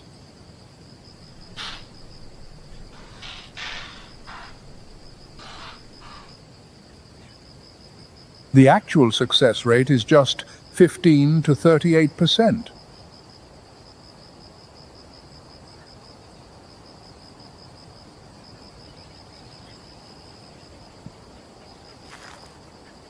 The leopard does not prevail by being invisible.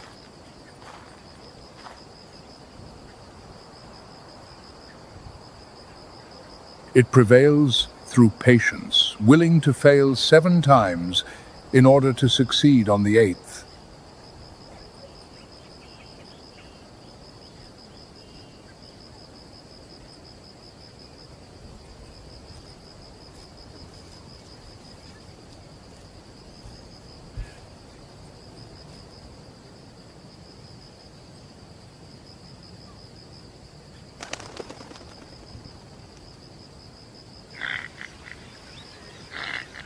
But the most remarkable finding concerns what happens after the prey falls.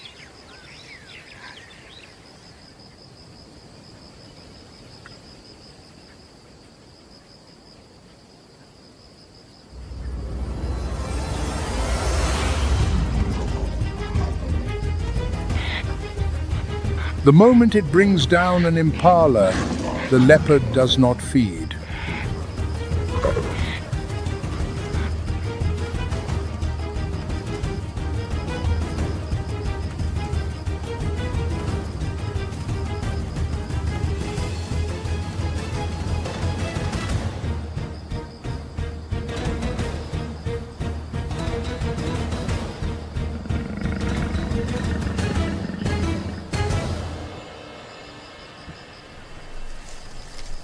It clamps the carcass in its jaws and climbs straight up into a tree.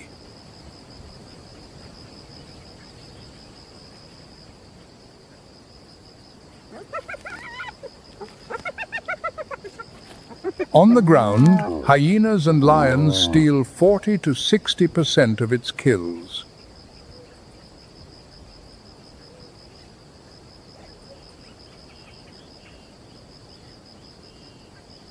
In the canopy, it keeps nearly all of them.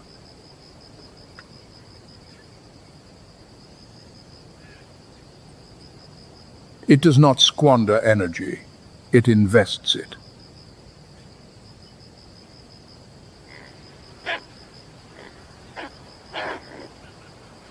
The prey survives through vigilance. The hunter succeeds by never giving up.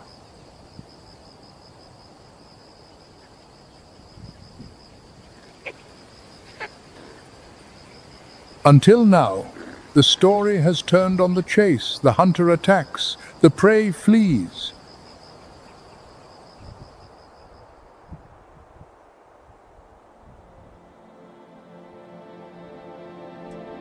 But in the Kalahari Desert, another prey animal does something quite different. It refuses to run at all.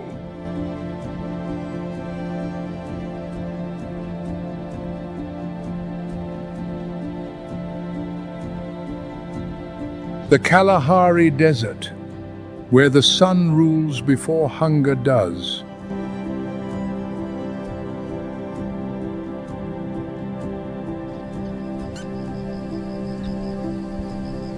This is the domain of the gemsbok, the desert antelope, with its ash-gray coat and striking black and white facial mask.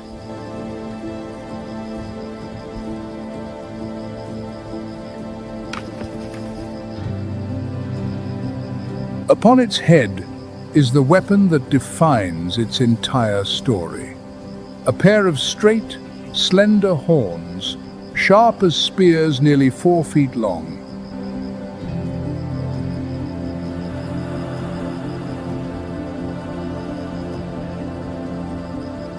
A full-grown gemsbok weighs over 500 pounds.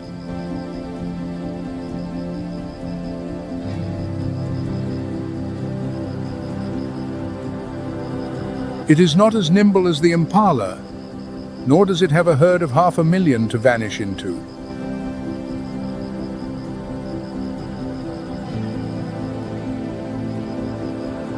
In the Kalahari heat, the gemsbok is a master of endurance.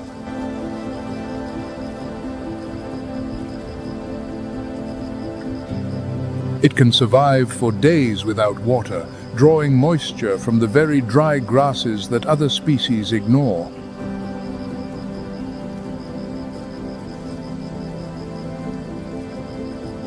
A creature tempered by such severity does not surrender easily.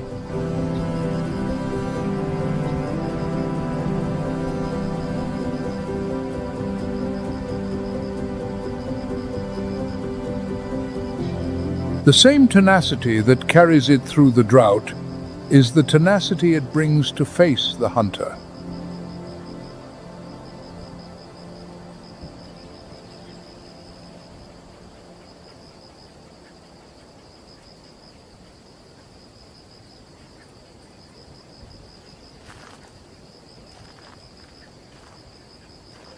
The lionesses fan out along the horizon, the arc tightening.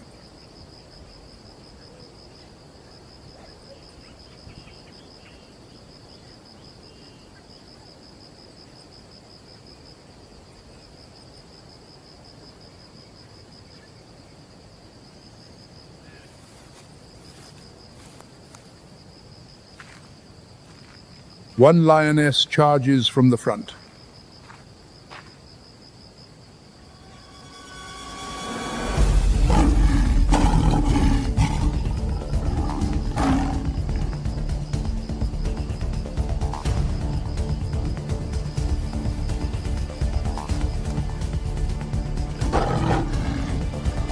A precise strike to the flank pulls it off balance.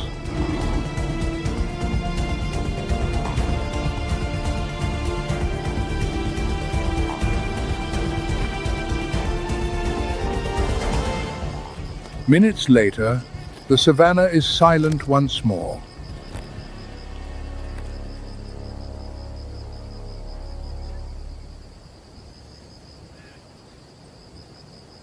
But in the wild, courage alone is not enough.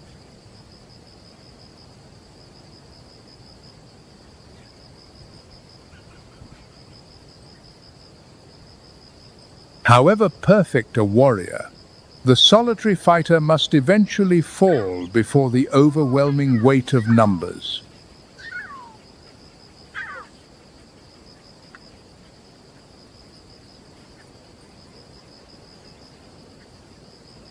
But Africa holds one more lesson from a creature that even the hunters themselves treat with caution.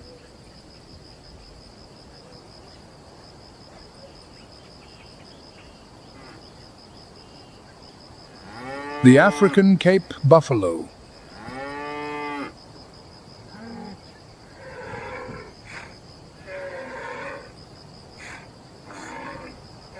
A mature bull weighs up to 2,000 pounds, and atop its head sits a boss of horn so thick that rifle bullets have been known to ricochet off it.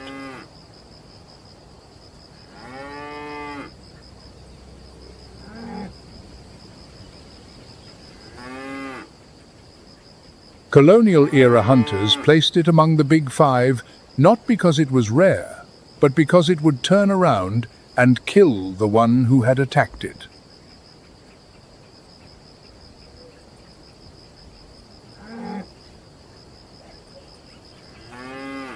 Yet what sets the Cape buffalo apart is not individual strength.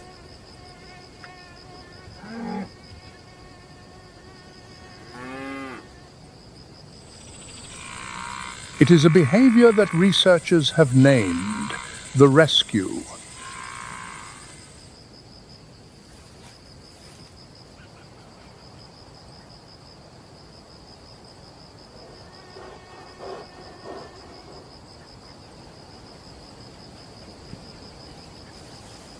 A pride of lions brings down a buffalo that has strayed from the herd.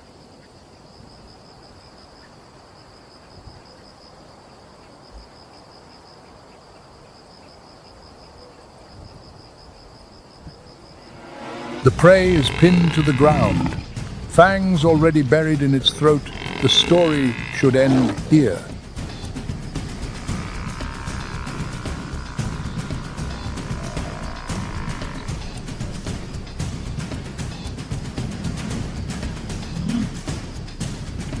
But the fallen buffalo's cries carry farther than the hunters expect.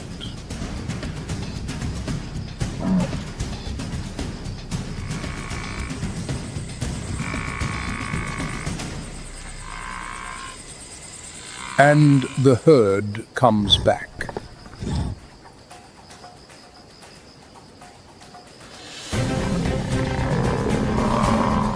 Massive bulls surge forward, horns lowered, the ground shaking beneath them.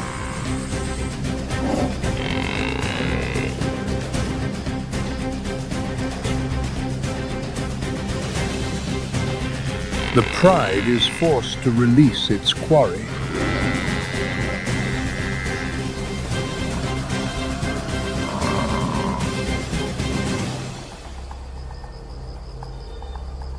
Most herbivores, when a companion falls, simply flee further away. Cape buffalo do not.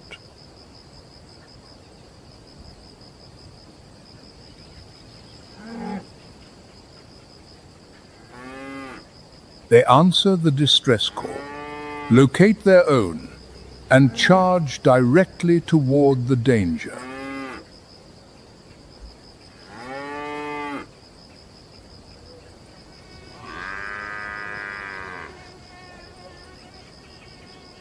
Beneath their placid appearance on the grasslands lies a network of constant vigilance, each animal reading signals from the set of an ear, the direction of a gaze, the rhythm of movement.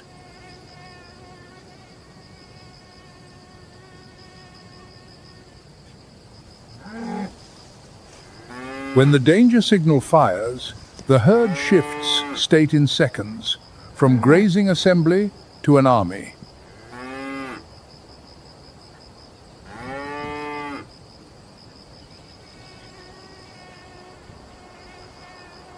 Lions know this. They almost never attack a tightly formed buffalo herd in broad daylight.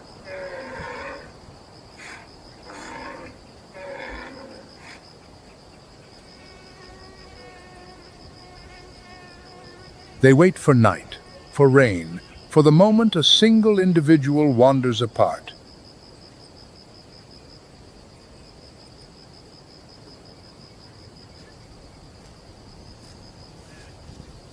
Even then, research in Kruger National Park shows that the lion's success rate drops markedly when facing Cape buffalo.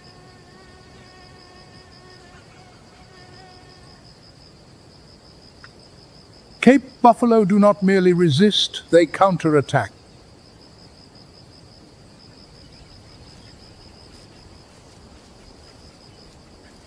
There are records from across eastern and southern Africa of lions killed by buffalo not in self-defense, but in deliberate pursuits, when the entire herd actively hunted down the predator that had attacked one of their own.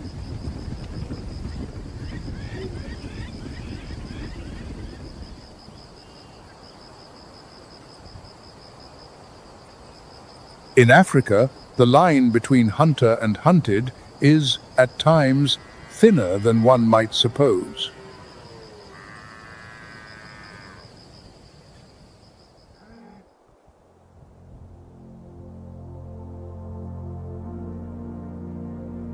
Thousands of miles north of the Kalahari, beyond the equator, beyond the rainforests, a white world unfolds, the Arctic tundra.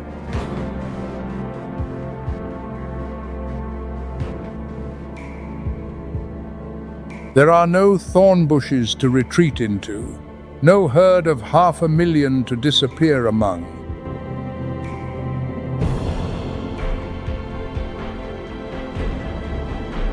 Here, life must defend itself against an enemy that never sleeps and a winter that never relents.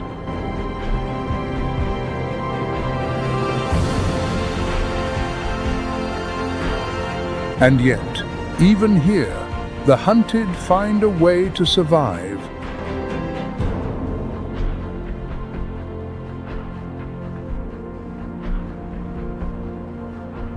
The first does not stand its ground like the gemsbok.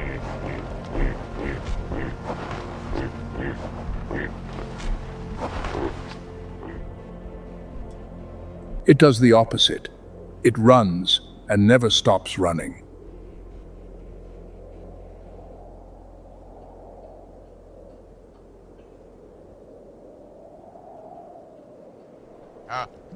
That animal is the caribou, the reindeer of the far north.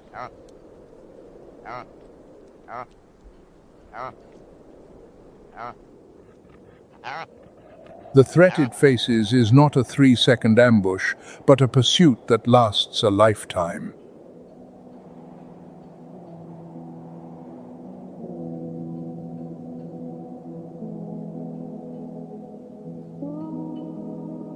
Each year, caribou herds undertake the longest overland migration of any mammal on Earth, more than 800 miles, across the open tundra.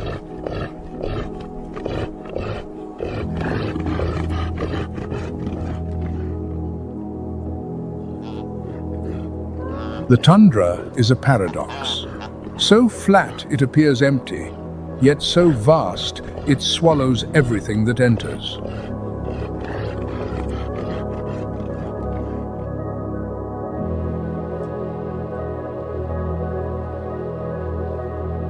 No trees for cover, no caves for shelter.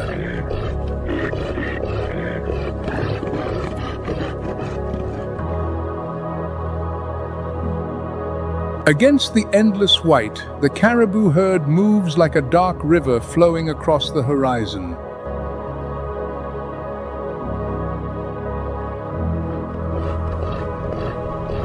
They walk because they must.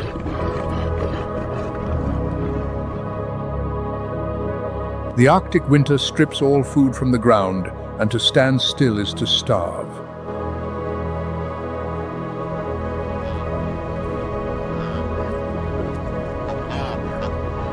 For the caribou, movement is life itself.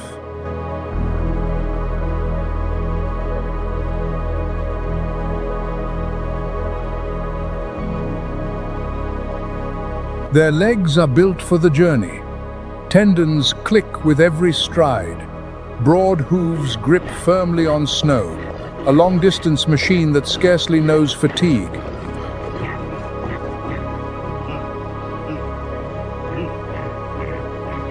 That clicking has a purpose of its own.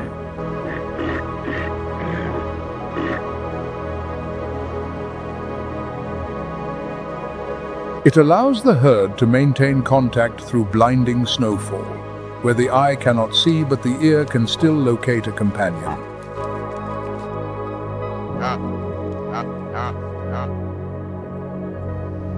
But there is a harsh truth. The caribou does not travel alone.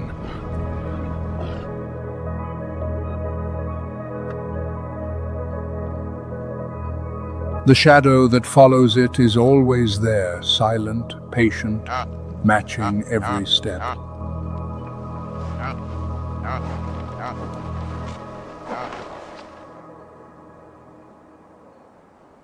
That shadow is the gray wolf.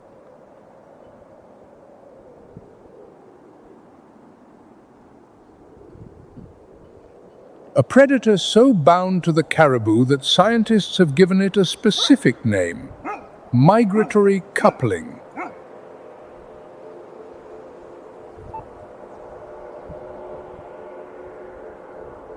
Where caribou go, wolves follow.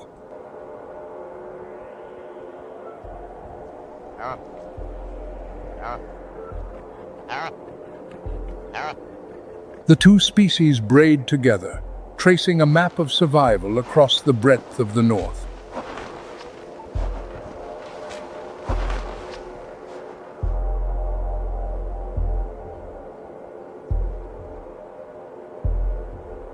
This bond is so ancient that it has shaped them both.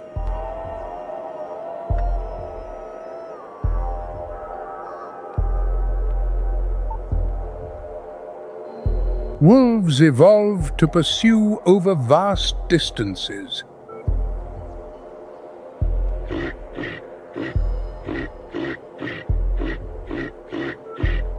Caribou evolved to deny their pursuer a single moment of rest.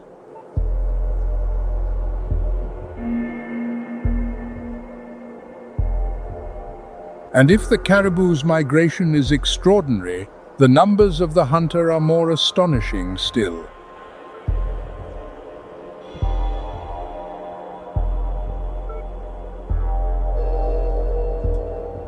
The total distance a single grey wolf covers in a year can reach 3,500 miles, more than 4 times the migration of the very prey it follows.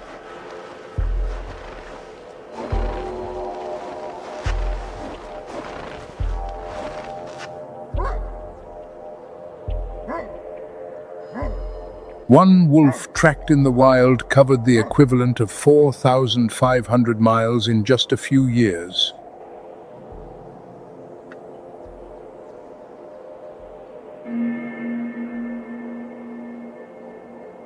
The hunter does not merely keep pace, it travels far further than the prey.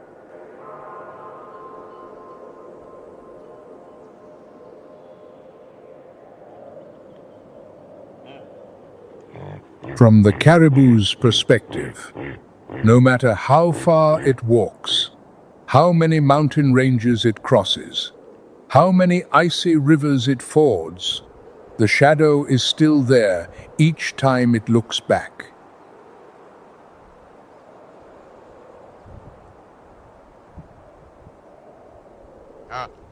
Each individual survives by ensuring it is not the one chosen. The herd never stops.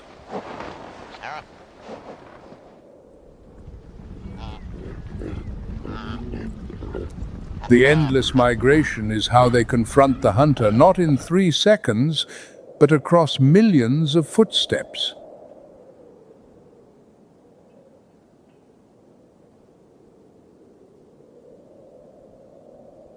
The caribou does not defeat the hunter.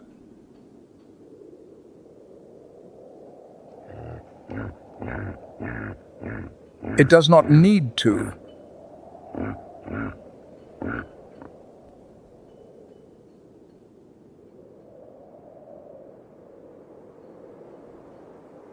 It need only keep moving, keep breeding, keep filling the tundra faster than the wolves can diminish it.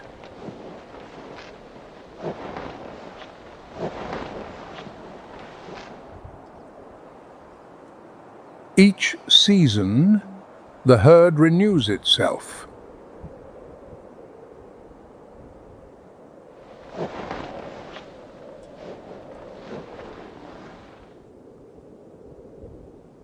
New calves replace those that have fallen.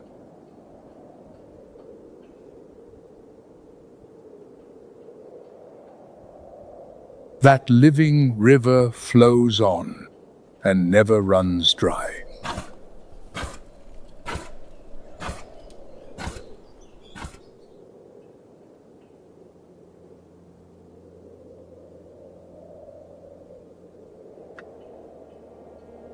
In the taiga forests at the edge of the tundra lives the largest species of deer still walking the earth.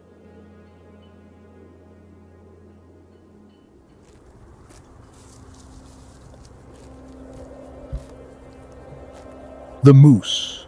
A mature bull stands up to 6.5 feet at the shoulder, weighs over 1,500 pounds, and carries a rack of antlers spanning nearly 6 feet like a shield of bone mounted on a crane.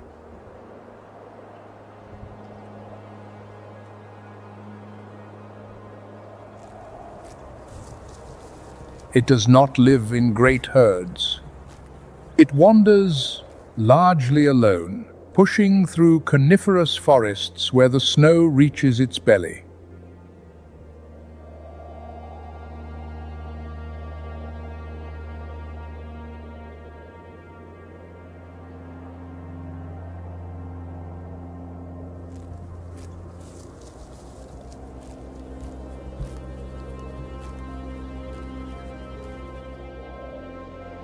Those long legs allow it to wade through deep snow that would trap most other species.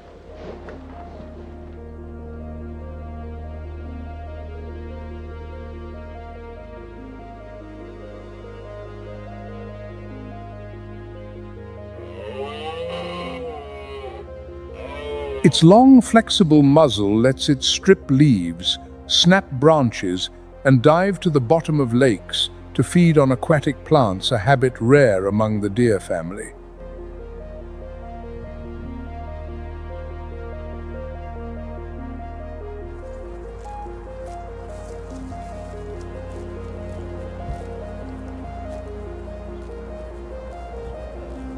In winter, it may consume up to 44 pounds of food each day simply to maintain its body heat.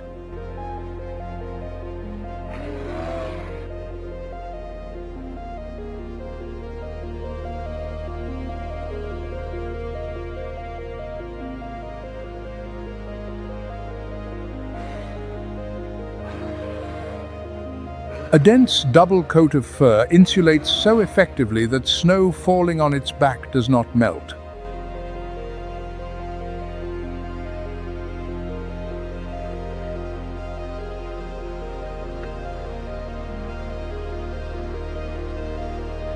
And despite its ponderous appearance, it can run at 34 miles per hour and swim across lakes stretching miles without rest.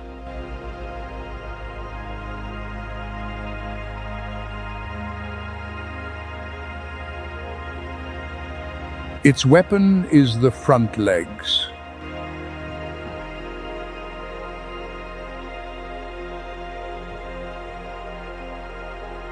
A single kick, driven by 1,500 pounds of body weight through a hoof as hard as steel enough to shatter a skull, snap ribs, or hurl an attacker several yards.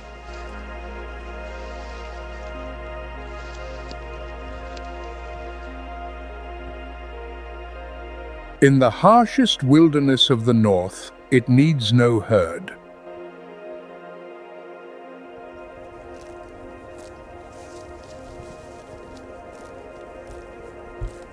Size itself is its shield.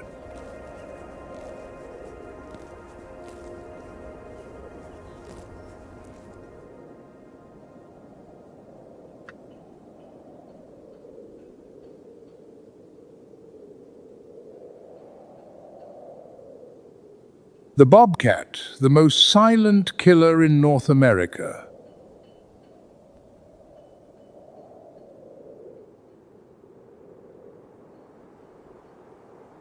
Though weighing barely 33 pounds, they can bring down prey 8 times their own body weight, including full-grown deer.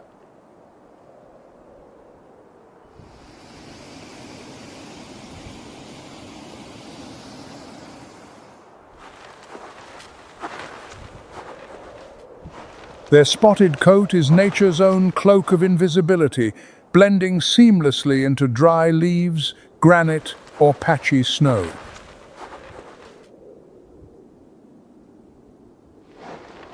They live in solitude, each individual commanding territory spanning dozens of square miles.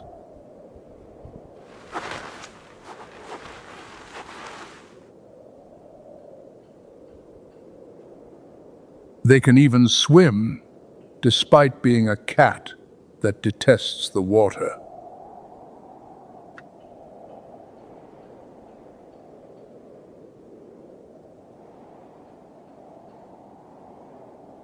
Patience is their most formidable weapon. A bobcat will lie motionless for hours, waiting for precisely the right moment to strike.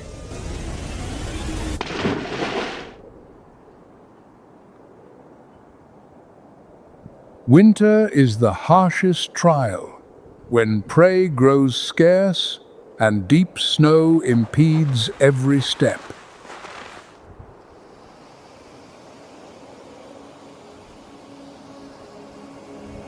But in these frozen mountains, one bobcat has found a place unlike any other.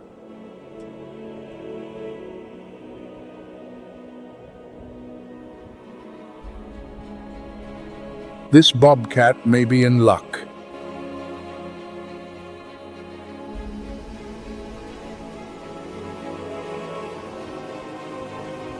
The river here never freezes, fed by volcanic hot springs.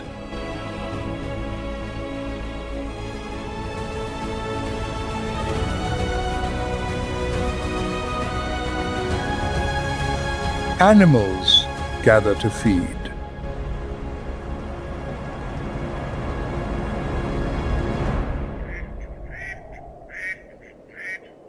But hunting in water is no business for a cat that hates getting its paws wet.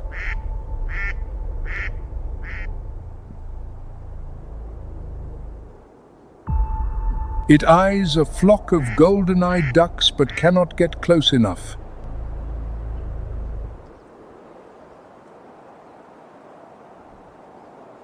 Across the bank, steam warms the canopy. High above, there is prey. 20 feet straight up.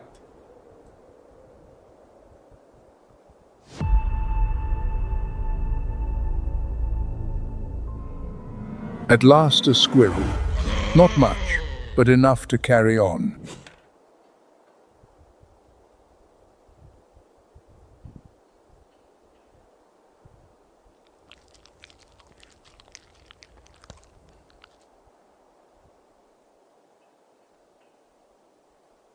Winter in the mountains demands tenacity.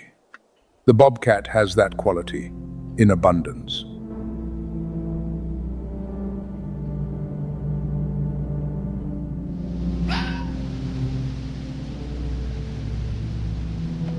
The red fox is the most widely distributed land carnivore on Earth, more so than any other wild mammal.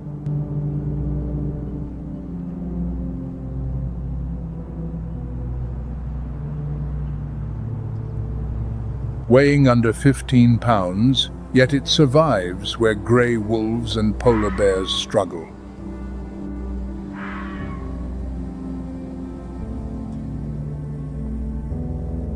A triple-layered coat keeps it warm at -40 degrees.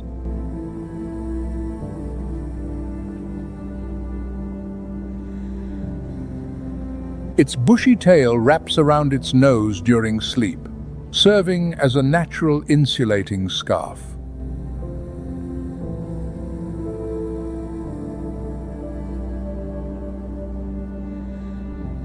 It eats nearly anything: insects, fruit, urban refuse.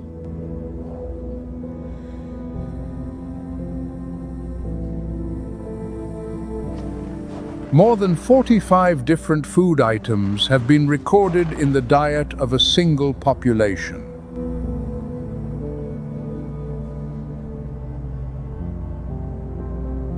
But its most astonishing ability lies in its ears.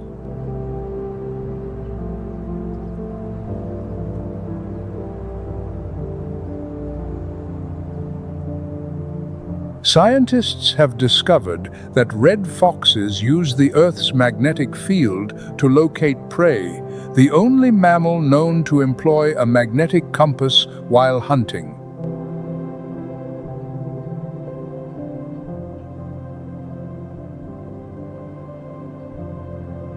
When pouncing toward the northeast, the success rate climbs to 73%.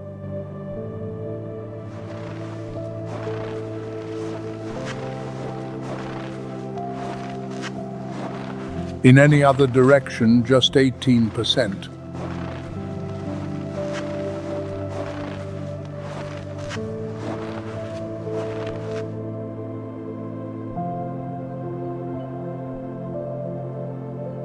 The red fox, found from the deserts of North Africa to the high Arctic.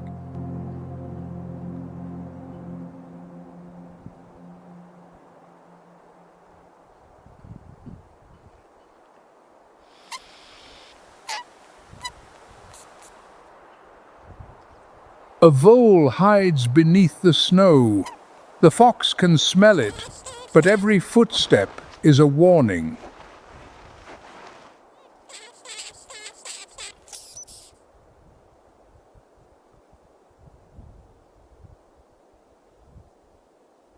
Its ears pinpoint the prey's exact position from more than 40 feet away.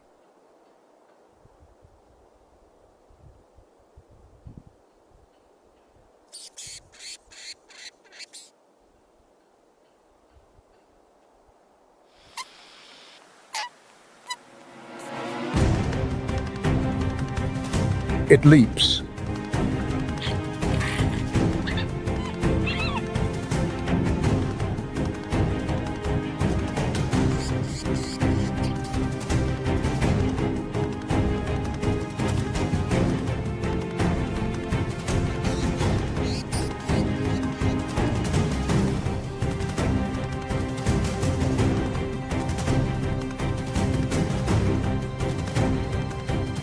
Sometimes it misses. But when the timing is right, a mouse buried under 3 feet of snow lands squarely in its jaws.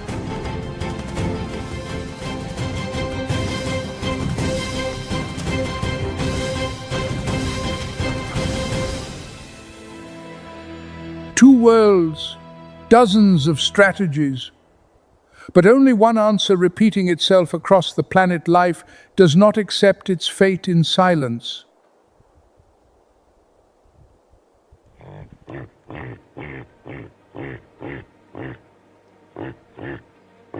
Some species use numbers, some use speed, some use brute strength, and some have nothing but naked will.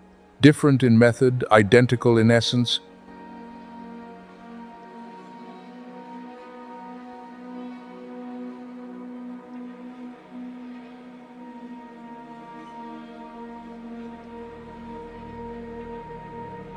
Those ancient strongholds now face a threat of a different kind, one that neither sharp horns, nor speed, nor battle formation can overcome.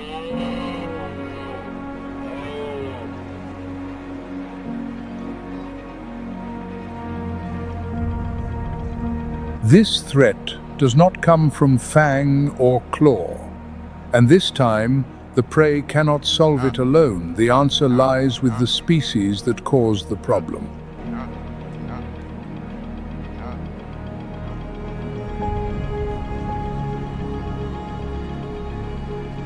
It survived not because it was stronger, but because it refused to play the role it had been given.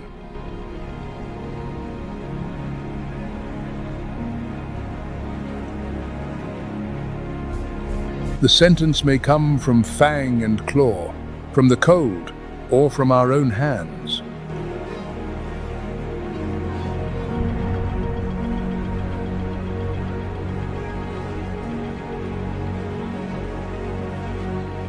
But wherever life is pushed to the very edge, there is always resistance.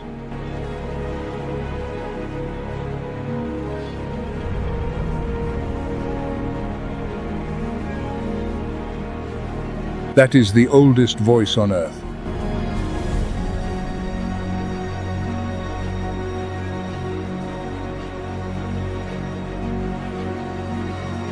Thank you for joining us on Nature Moments.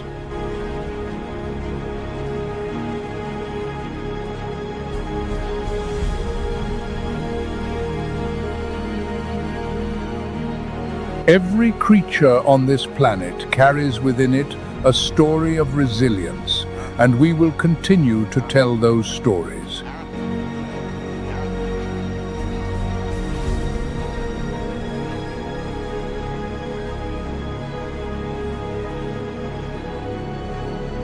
If this film has touched you, please subscribe to the channel and leave a comment.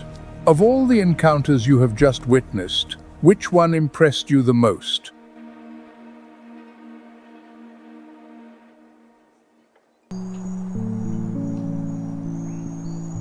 This is the oldest continent where life on land began and has never stopped testing itself.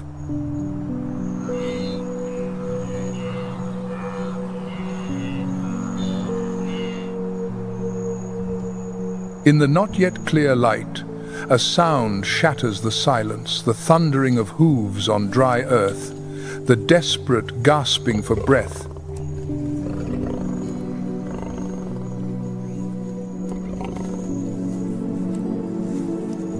A low shadow glides through the tall grass. In Africa, peace is always the most fragile thing.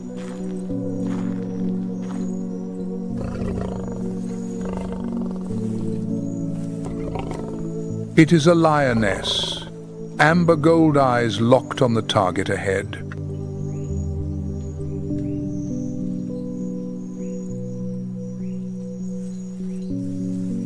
In this land, it is not the thick-maned males, but the females who are the true hunters of the pride.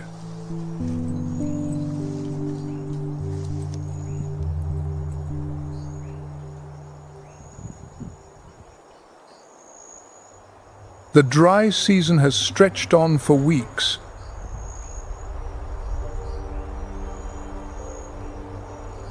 Rivers shrink. Grass burns yellow from horizon to horizon.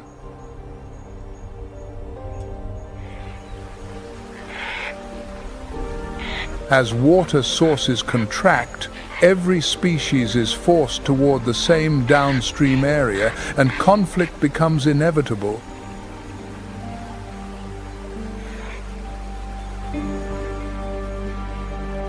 In this land, the line between predator and prey is not as clear as you might think.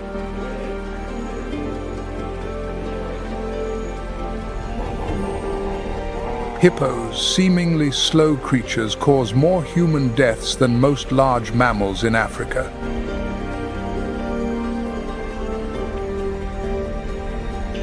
Crocodiles are more patient than any killer. And sometimes the smallest creature is the one that lives the longest.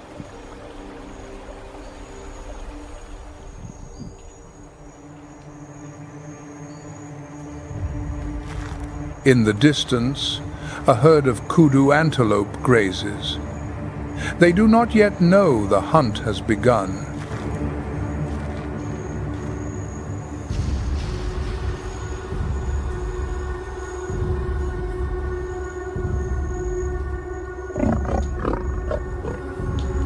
The lionesses have gradually spread into formation.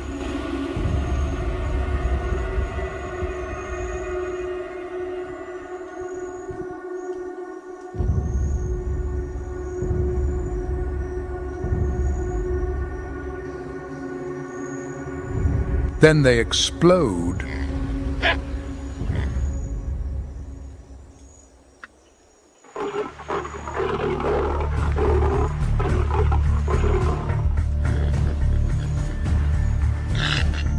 Top speed near 50 miles per hour in the first few seconds.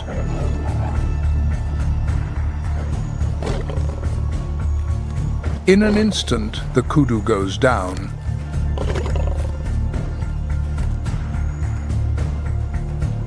Swift, precise, and ruthless.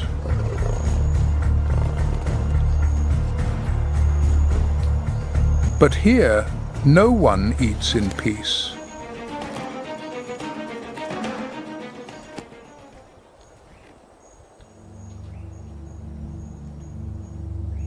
The noise of the hunt has carried far.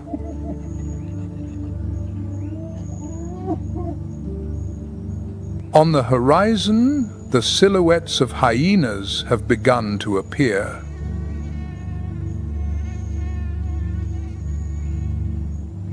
The meal must end quickly. Time in Africa sides with no one.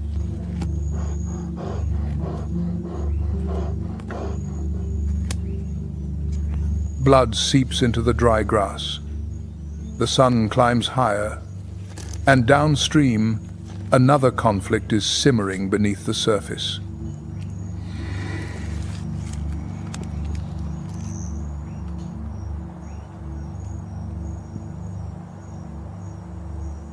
At midday, the sun beats straight down onto the river. A pod of hippos lies packed together in the shallows, only their eyes and small ears visible.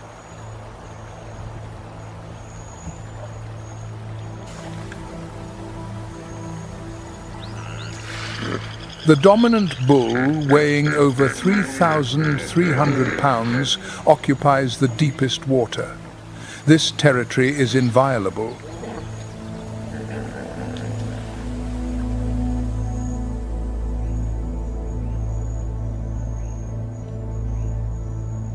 A young bull steps into the forbidden zone.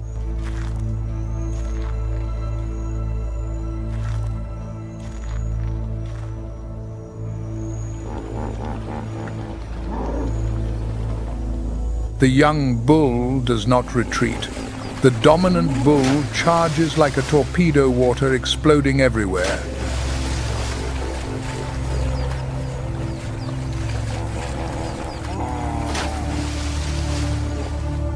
Everything ends in seconds.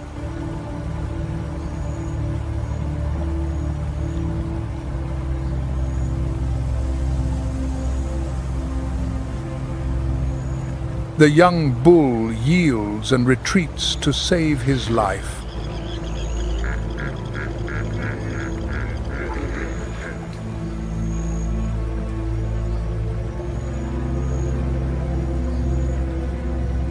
The water settles again. In Africa, the most dangerous creature is not always the one that looks the fiercest.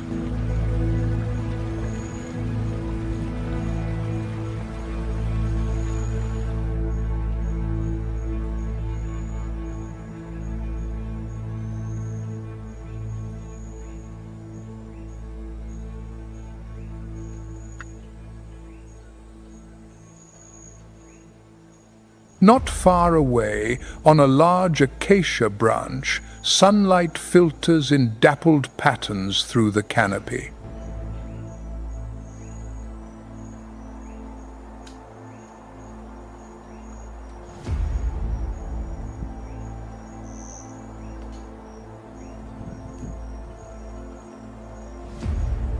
A leopard lies, stretched out its spotted coat, blending perfectly into the leaf shadows, nearly invisible.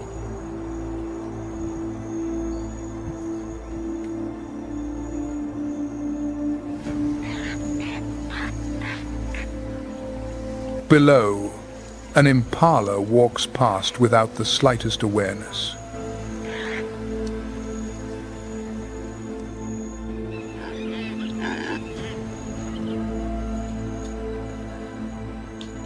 The leopard does not need darkness to conceal itself. Its coat is perfect camouflage in broad daylight.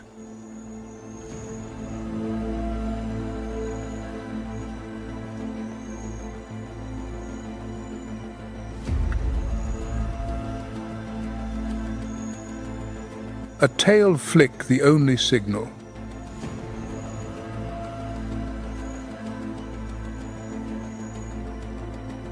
Then it launches from the branch a precise, clean leap. Jaws lock around the prey's throat.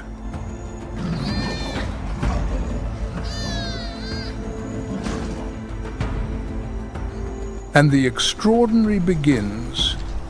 It hauls the prey nearly its own weight back up the tree, step by step, by the sheer strength of its jaws and neck.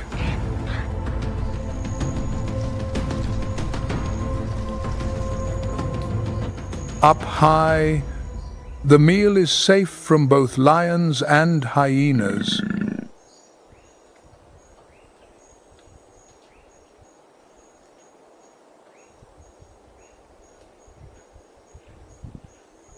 The sun touches the horizon. The sky burns red, the silhouettes of acacia trees etched black against the fiery backdrop.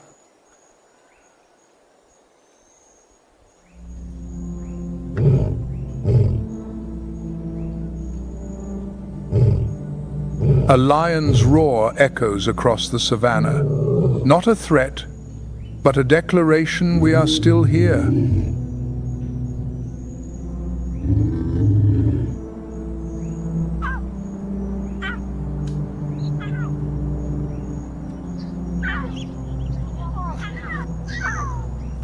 This continent witnessed life begin.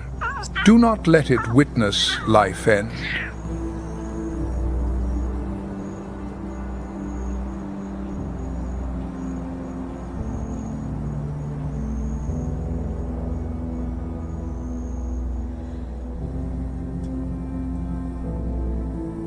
But fire is not the only trial life must endure.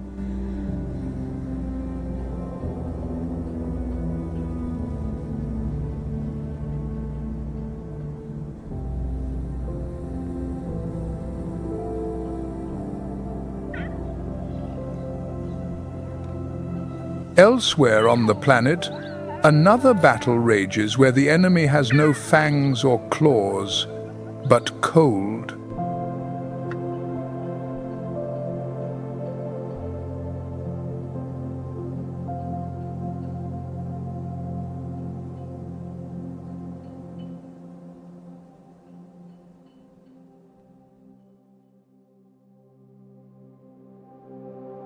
A howl rips through the Siberian sky.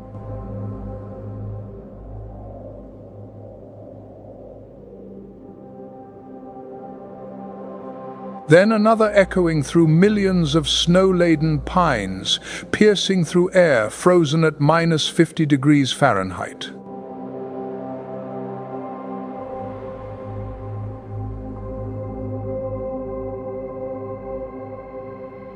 Then the entire forest trembles, not from the wind, but because life is awakening in the heart of death.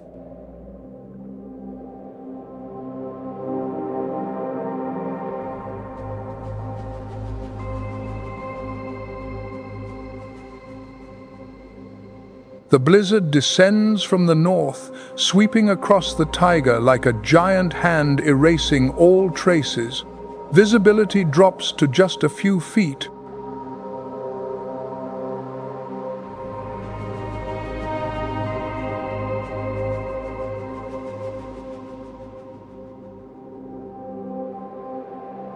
Through that white curtain, an enormous dark shape looms into view. A moose, a creature weighing well over 1,000 pounds, lowers its head against the bitter wind.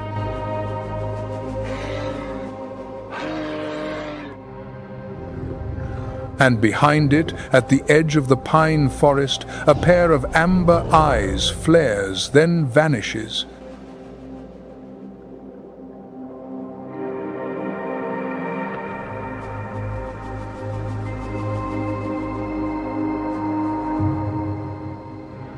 The Siberian tiger, the largest cat on the planet, the phantom of the winter forest.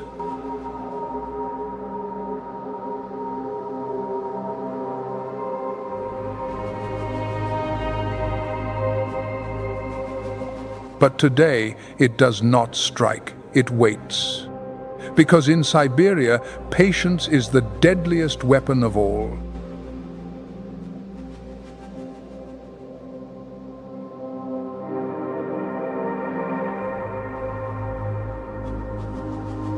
The Russian winter does not merely freeze the ground, it rewrites every rule of survival.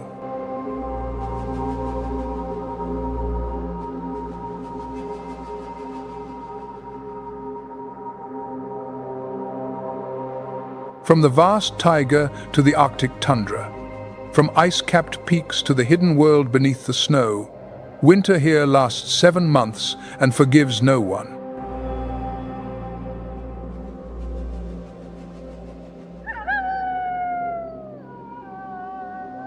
But in this cold that can freeze metal solid, who truly reigns? The answer does not lie in strength.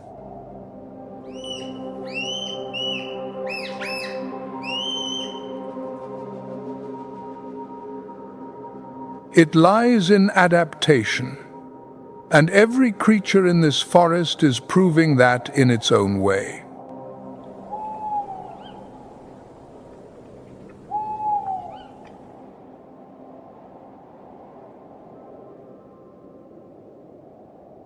Winter sunlight falls upon the taiga, pale gold spreading across millions of motionless pines.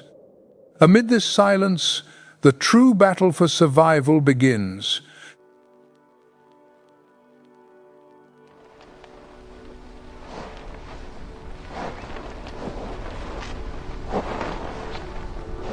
The Siberian tiger Panthera tigris altaica needs no introduction. It is the solitary king of the winter taiga, and the cold is its ally.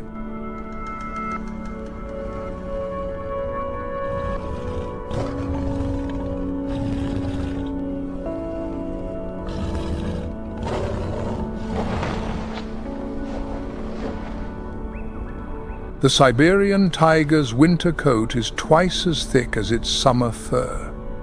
Each hair is hollow inside, trapping heat like the most perfect natural insulation system.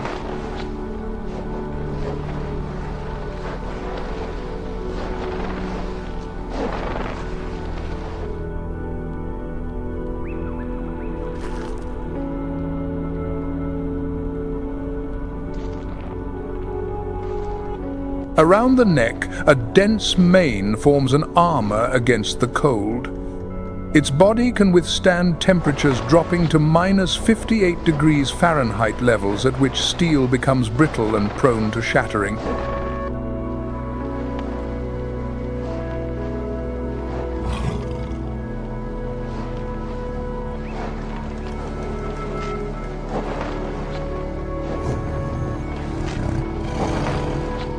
But it is sheer size that makes the Siberian tiger the absolute ruler. An adult male weighs over 600 pounds and stretches more than 10 feet, including the tail.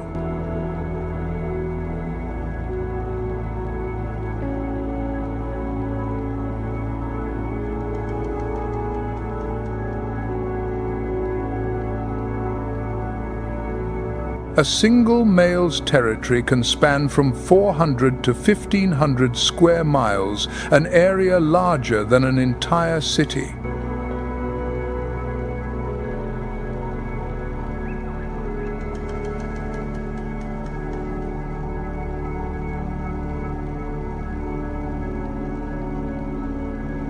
On the harshest winter days, when temperatures hit rock bottom and snow piles higher than 4 feet, the Siberian tiger becomes virtually the only creature that dares to move across the ground.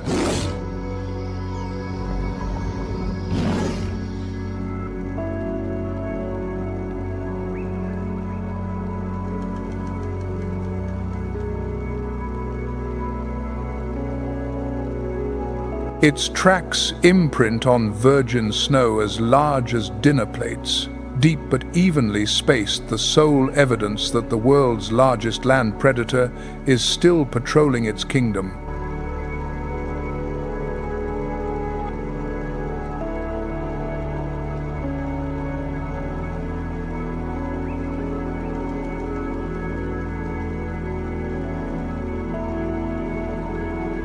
The orange and black stripes, perfect camouflage in the summer forest, are muted in winter beneath a thin layer of snow clinging to the fur, transforming the tiger into a gray-white shadow gliding through the pines.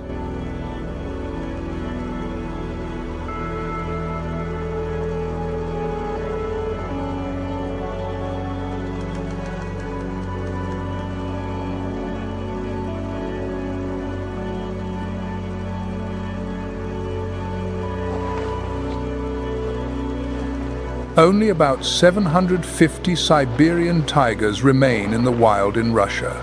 The IUCN lists them as endangered on the brink of depletion.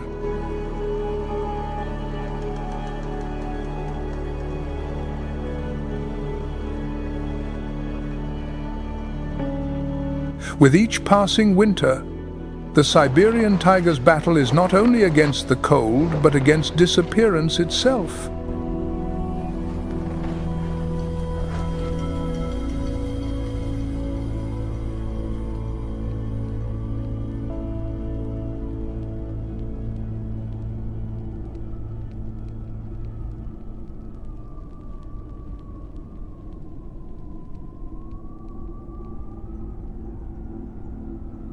But in the winter taiga, power does not belong solely to the solitary.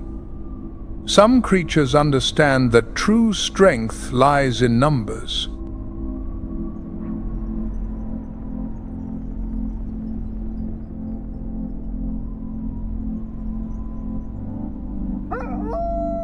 The grey wolf Canis lupus is the perfect counterpart to the Siberian tiger. If the tiger is a solitary king, then the wolf is an army.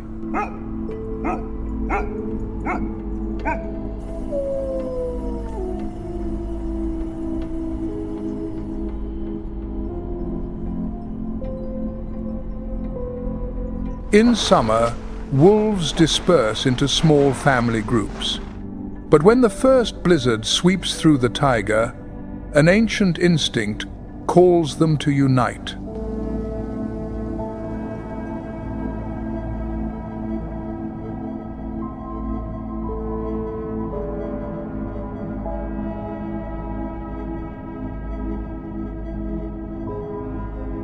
Five to 15 individuals, sometimes more, gather under the leadership of the alpha pair, the only wolves permitted to breed within the pack.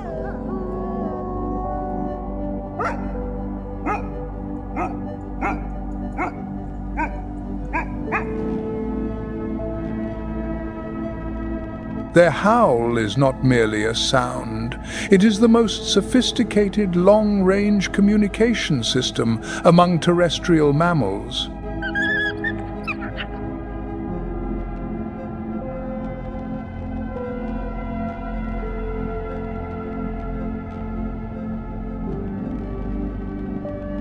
Each howl carries a unique frequency, traveling over 10 miles through the cold taiga air, summoning pack members from across the territory.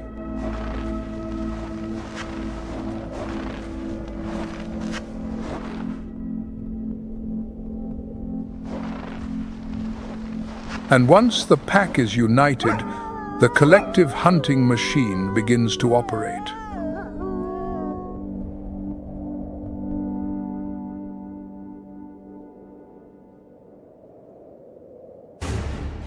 Their preferred winter target? Moose prey weighing 10 times the weight of a single wolf.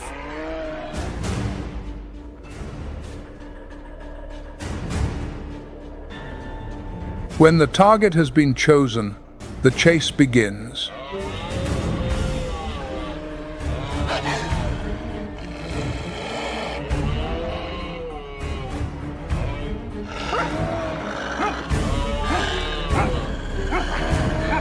Moose run faster than wolves.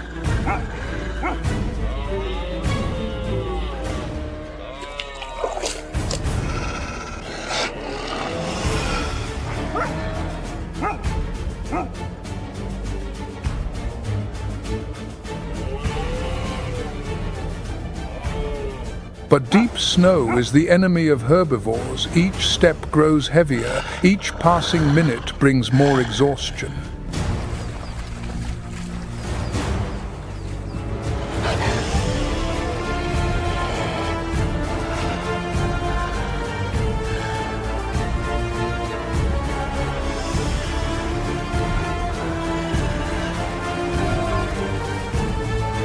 And wolves know how to wait.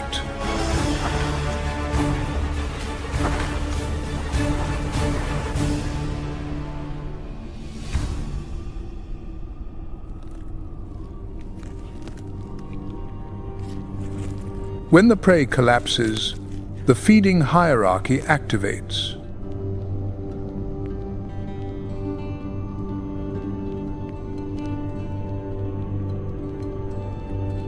The alpha pair eats first always. Then the beta wolves, followed by the lowest ranking members.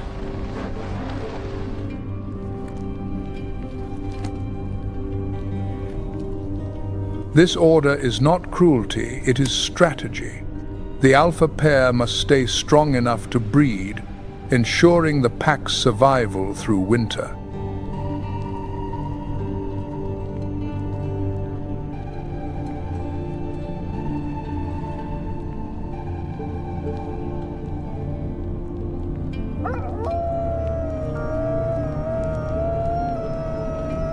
And in the fading winter daylight, the howl rises again, a call of reunion, a confirmation that today the pack remains intact.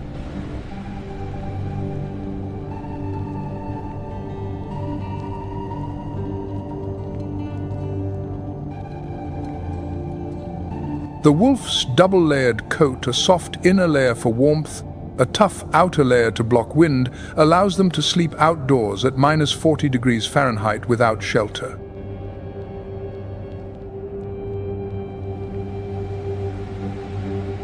The Siberian winter forges the bonds within a wolf pack into steel. The packs that survive the harshest winters are the most united.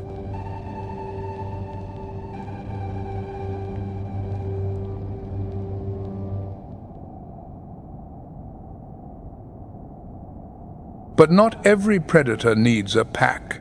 Deep in the silent taiga, one creature has turned solitude into a weapon.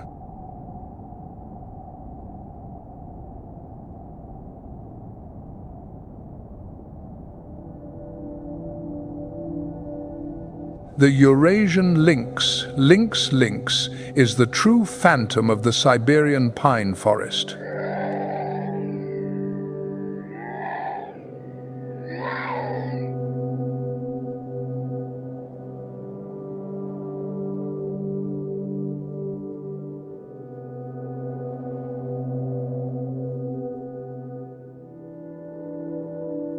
If the Siberian tiger relies on power, if wolves rely on numbers, the lynx needs only one thing: perfect silence.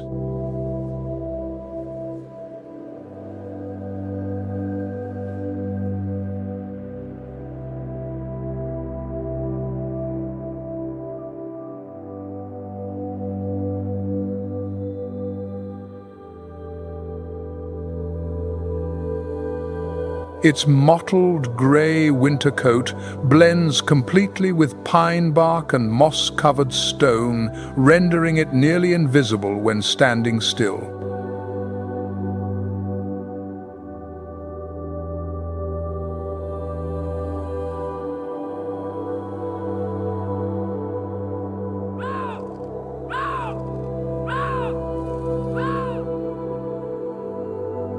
But the lynx's most formidable weapon lies in its paws. Enormous feet, disproportionately large for its body, distribute weight across the snow surface like natural snowshoes.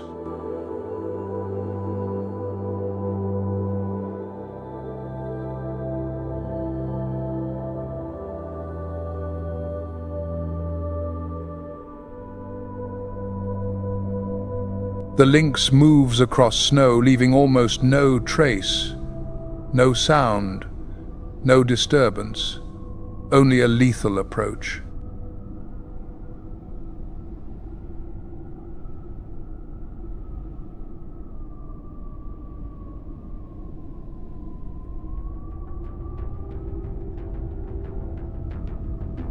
In winter, when food is scarce and energy must be conserved, the lynx shifts to active patrolling, moving continuously across a territory that can span up to 1,000 square miles.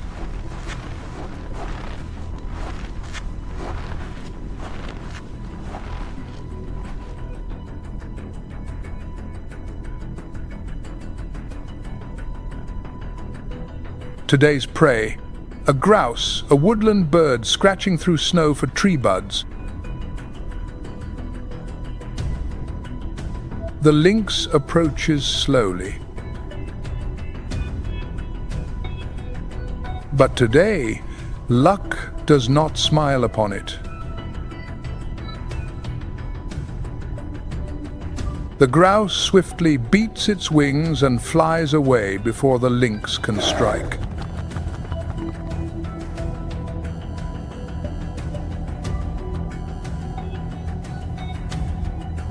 The distinctive black ear tufts at the tips, not decoration, but sound-collecting antennae, enable the lynx to detect sounds from greater distances than any cat of comparable size.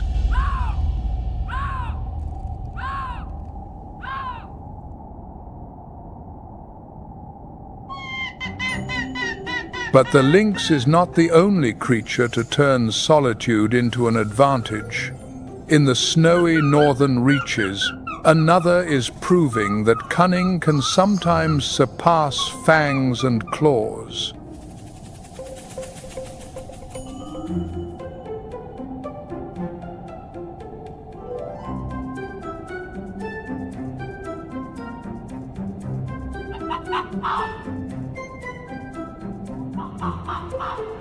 The Arctic fox, Vulpes lagopus, is one of the most perfectly cold-adapted creatures on this planet.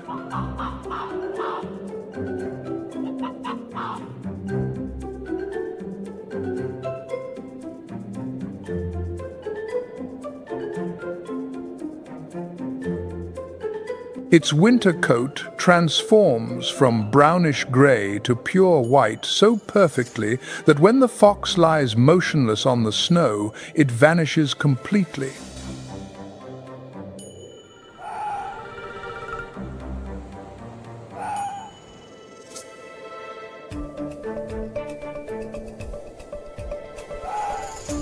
A compact body, short legs, small rounded ears, everything evolved to minimize heat loss surface area.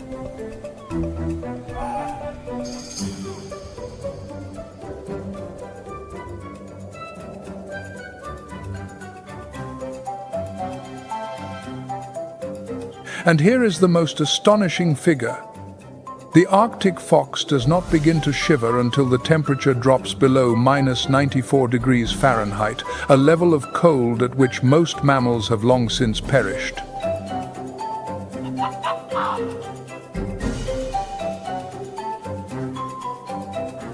But warm fur is not enough without food, and on the frozen tundra, the Arctic fox has developed an extraordinary hunting technique: the mousing pounce.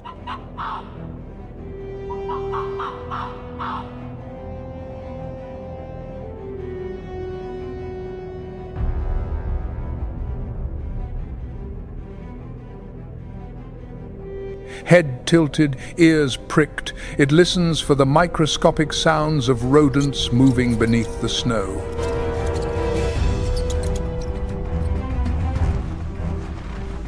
Then a soaring leap, nose plunging straight down through the snow.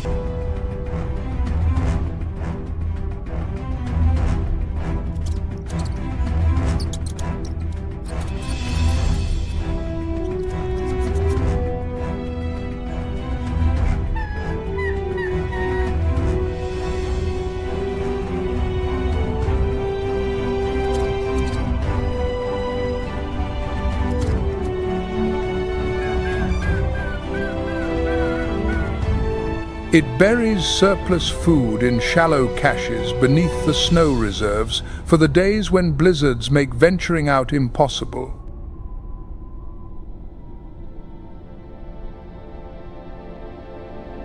The Arctic fox's survival depends not on strength or speed, but on intelligence and the ability to turn every opportunity into a meal.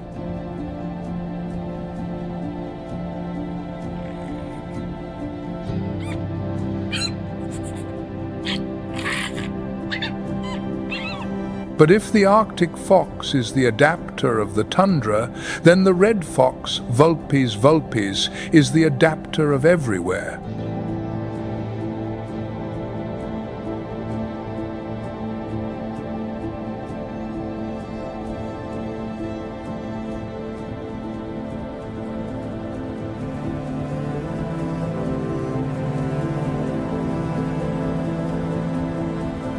The red fox also employs the mousing pounce, but with a secret that science is still trying to decode.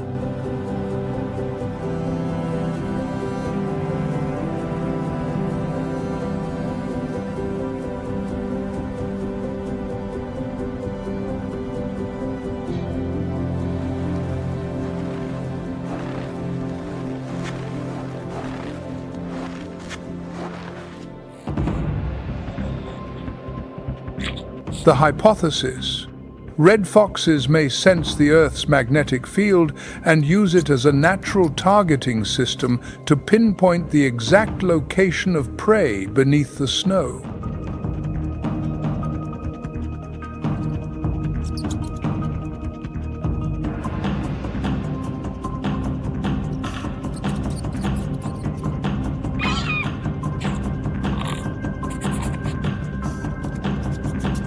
But the red fox is not just a hunter. It is the ultimate opportunist, eating insects, fish, wild berries, carrion, whatever winter leaves behind.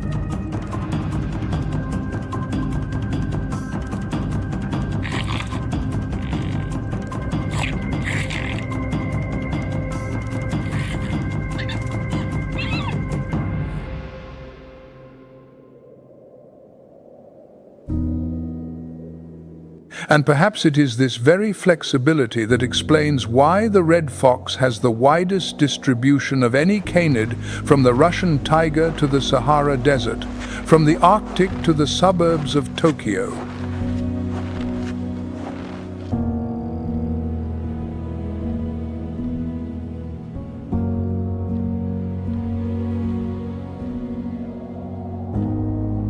On the coldest winter days, the red fox curls up beneath a tree trunk, its thick tail wrapped around its nose, and paws the perfect natural fur blanket.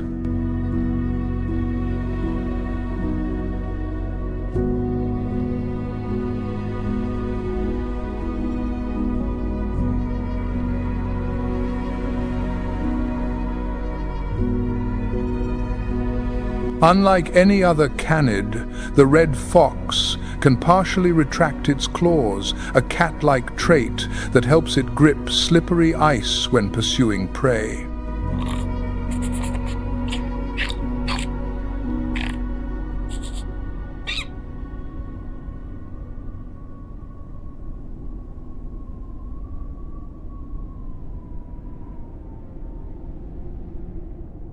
But as we follow the predators across the snow, a question arises. Where is the prey? Millions of rodents seem to vanish when winter arrives.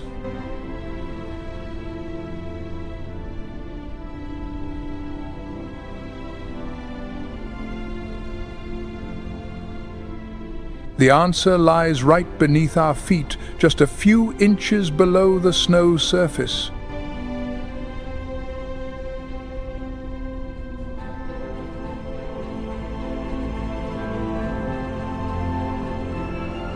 This is the Subnivean world, a hidden civilization beneath the snow that few ever see.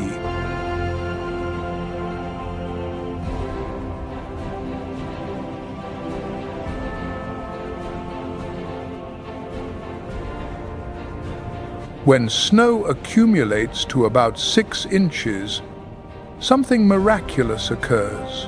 Warmth from the ground creates a gap between the earth and the snow, a secret corridor where temperatures remain steady at around 32 degrees Fahrenheit.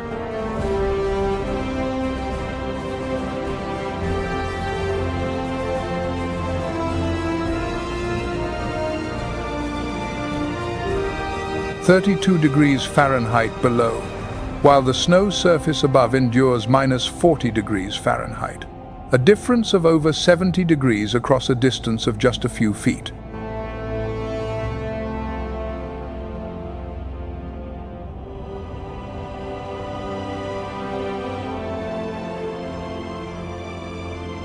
Snow, paradoxically, is the warmest blanket nature ever created.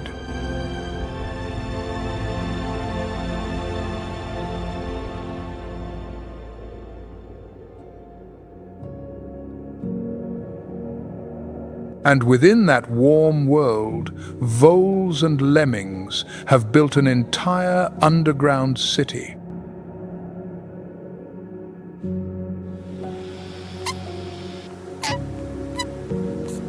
A complex branching tunnel system with sleeping chambers, dining areas, and even food storage rooms stretches beneath the snow surface, across areas spanning hundreds of square yards.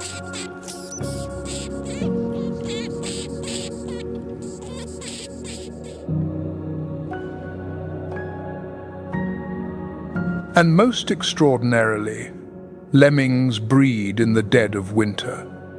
While most animals are simply trying to survive, lemmings are creating the next generation beneath the protective snow.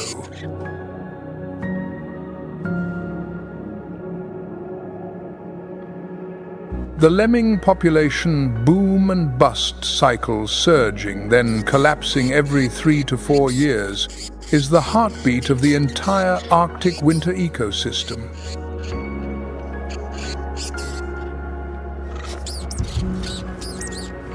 When lemming populations explode, every predator thrives. When populations collapse, the entire ecosystem shudders.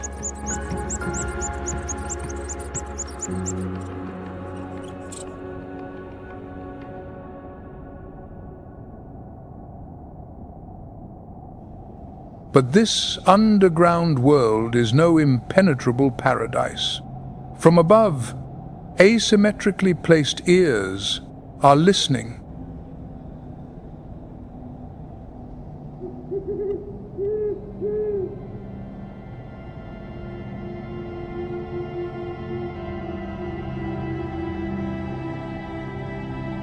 The snowy owl, Buboscandiacus, is the ruler of the tundra skies, and its relationship with lemmings is nearly absolute.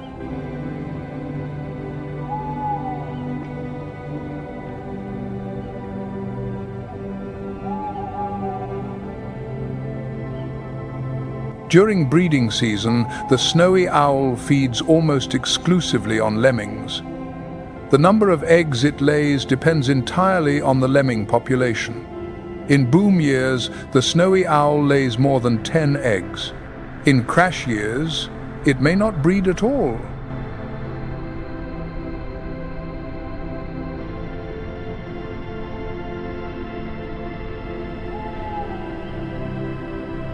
Multi-layered white plumage covers it from head to toe, including the feet, an insulation system that allows it to sit motionless for hours on the snow without losing heat.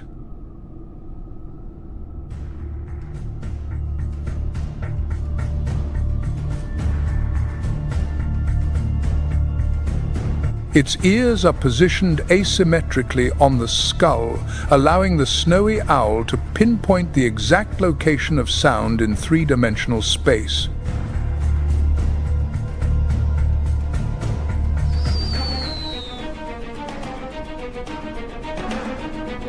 Combined with specialized wing feathers that eliminate the sound of flapping, the snowy owl flies in absolute silence. Prey never hears death approaching.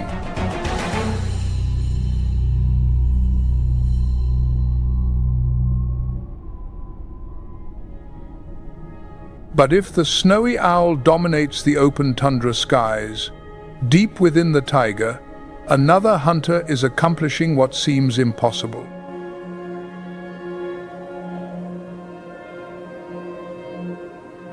The great grey owl Strix nebulosa boasts a wingspan of nearly 5 feet. Yet its actual body is surprisingly light. Most of its size comes from thick, insulating plumage.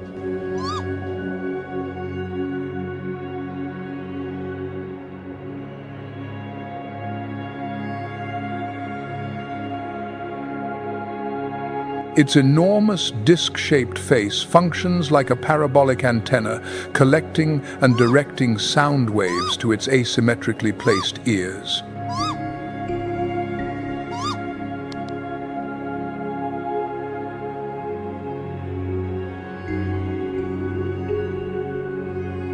This biological technology allows the great grey owl to hear voles moving beneath more than 20 inches of packed snow.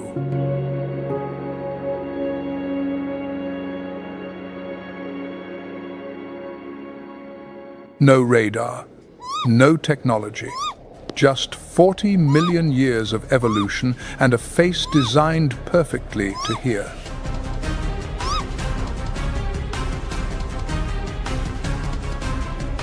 And once the position is locked, the great grey owl plunges downward, smashing through a frozen snow crust more than 20 inches thick with the force of its feet.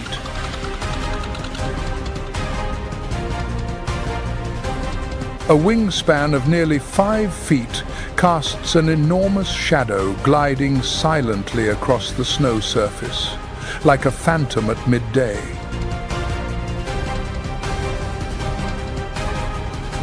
If you too are captivated by these extraordinary survival tactics, share your thoughts in the comments below.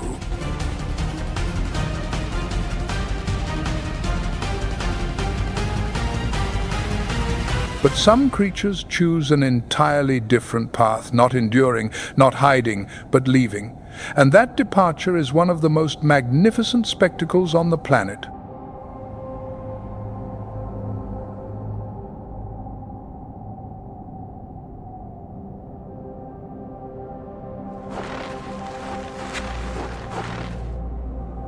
Reindeer Rangifer tarandus do not flee from winter, they run straight through it.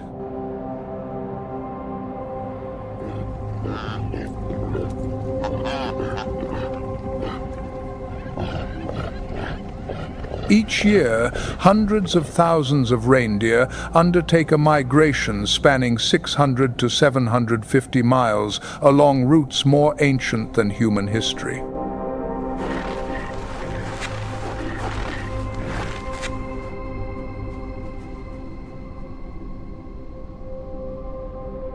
Leading the migration is not the largest bull, but the eldest females, the matriarchs who have lived through many winters and memorized every path.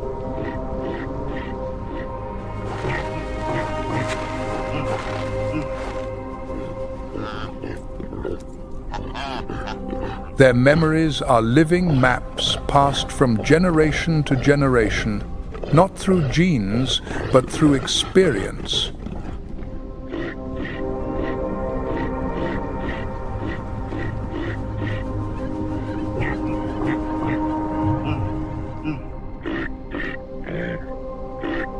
Their hooves change with the seasons. In summer, soft and wide like cushioned pads. In winter, they harden into chisel-like edges, cutting through ice to dig for food below.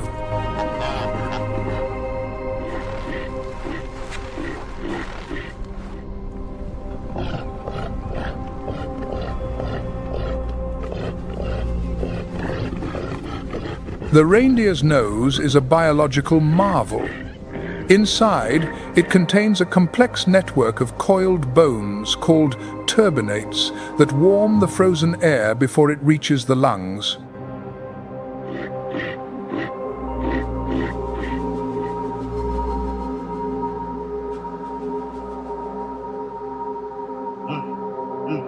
But the most spectacular secret lies in their eyes.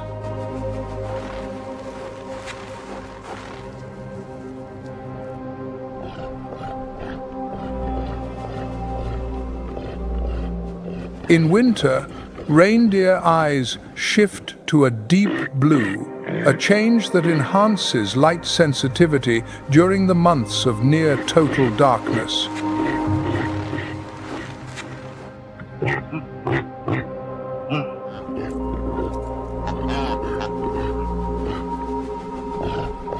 Reindeer can see ultraviolet light, an ability most mammals lack. Lichens absorb UV rays, standing out as dark patches against the blinding white snow.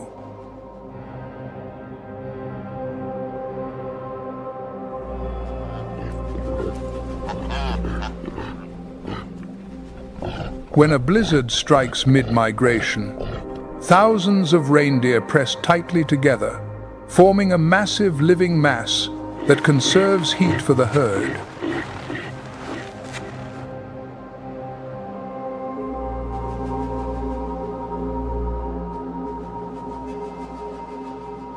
Each migration is a test. The weakest fall behind. Wolves and brown bears wait at the edges of the herd.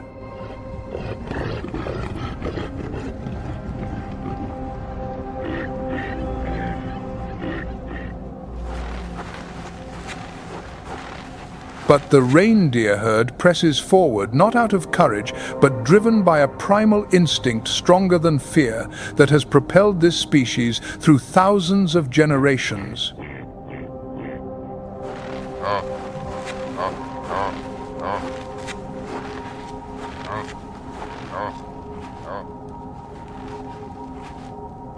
The reindeer's strength lies not in fangs or claws. It lies in collective memory, the legacy passed down by ancestors through every winter.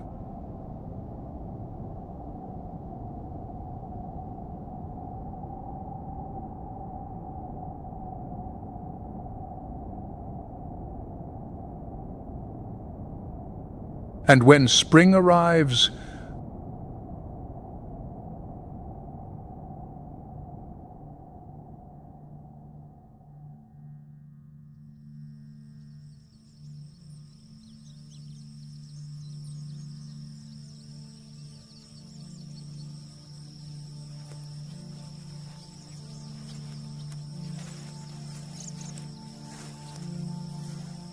the brown bear, Ursus arctos, prepares for winter in a way no other species dares attempt, sleeping for 5 to 7 months without eating, drinking, or excreting.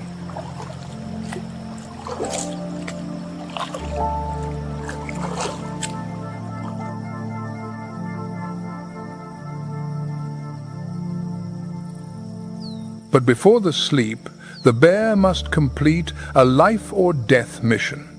Hyperphagia, a phase of frantic eating lasting several weeks.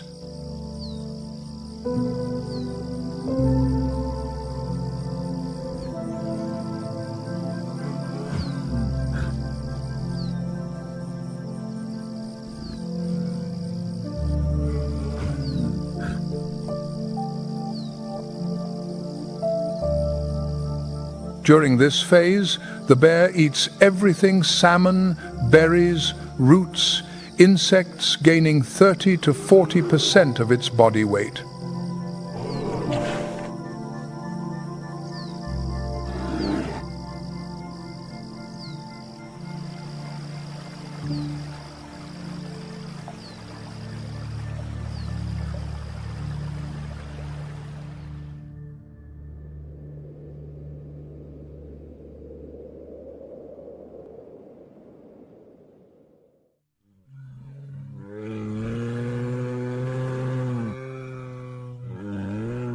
Once the den is dug and the body has stored enough fat, the brown bear enters the most extraordinary state biology has ever recorded.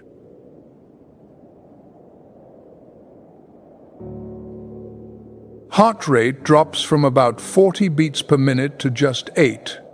Body temperature decreases by about 9 degrees Fahrenheit, yet remains high enough for a rapid awakening if threatened.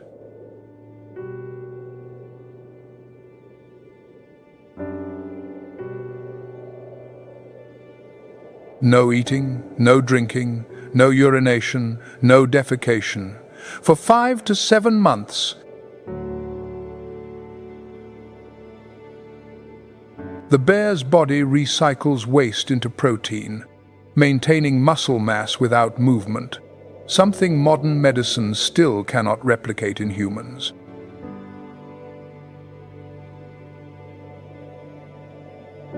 And in the midst of that winter sleep, the greatest miracle occurs.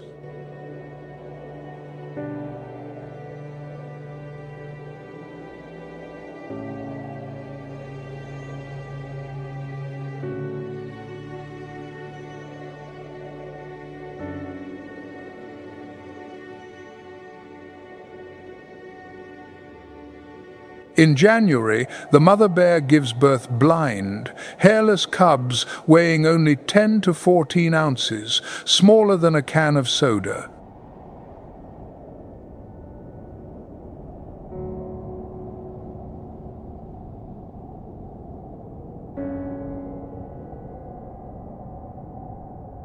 In the complete darkness of the den, the cubs nurse on their mother's fat-rich milk, the sole source of nutrition that helps them grow large enough before spring.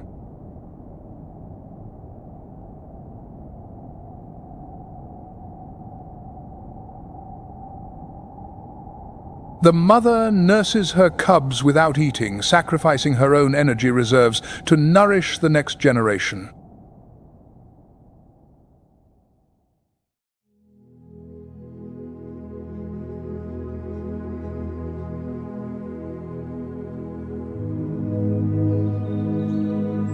When spring touches the den entrance, the mother leads her cubs outside for the first time, 4-month-old cubs weighing about 10 pounds, seeing sunlight for the first time in their lives.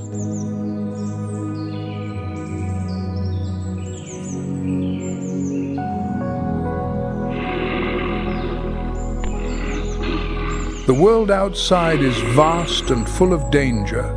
But the mother, now 40% thinner than before hibernation, will protect them at any cost.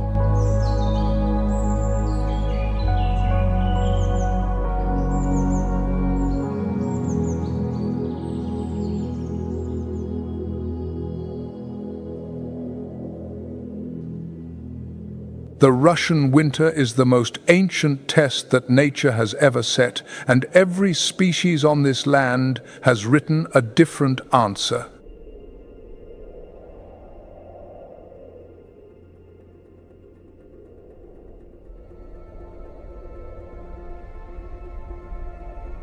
The tiger chooses solitary strength.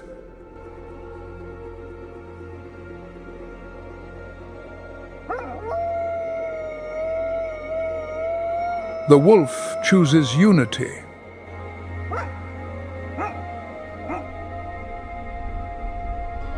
The lynx chooses silence. The fox chooses cunning. The reindeer chooses migration. The bear chooses sleep. The lemming chooses to hide and breed in the season of death.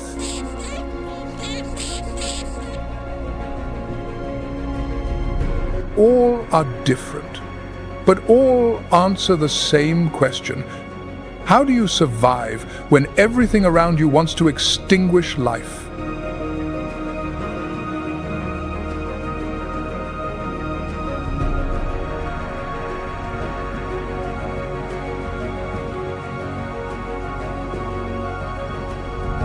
And at the edge of the taiga, as the first spring dawn paints the horizon pink, a howl rings out.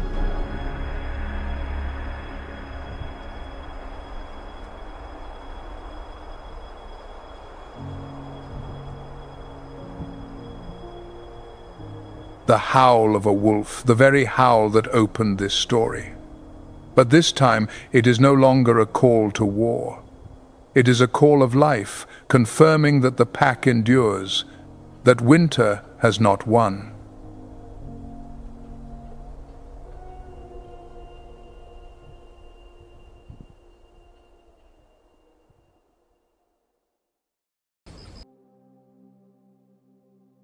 But not all power in nature belongs to the strongest.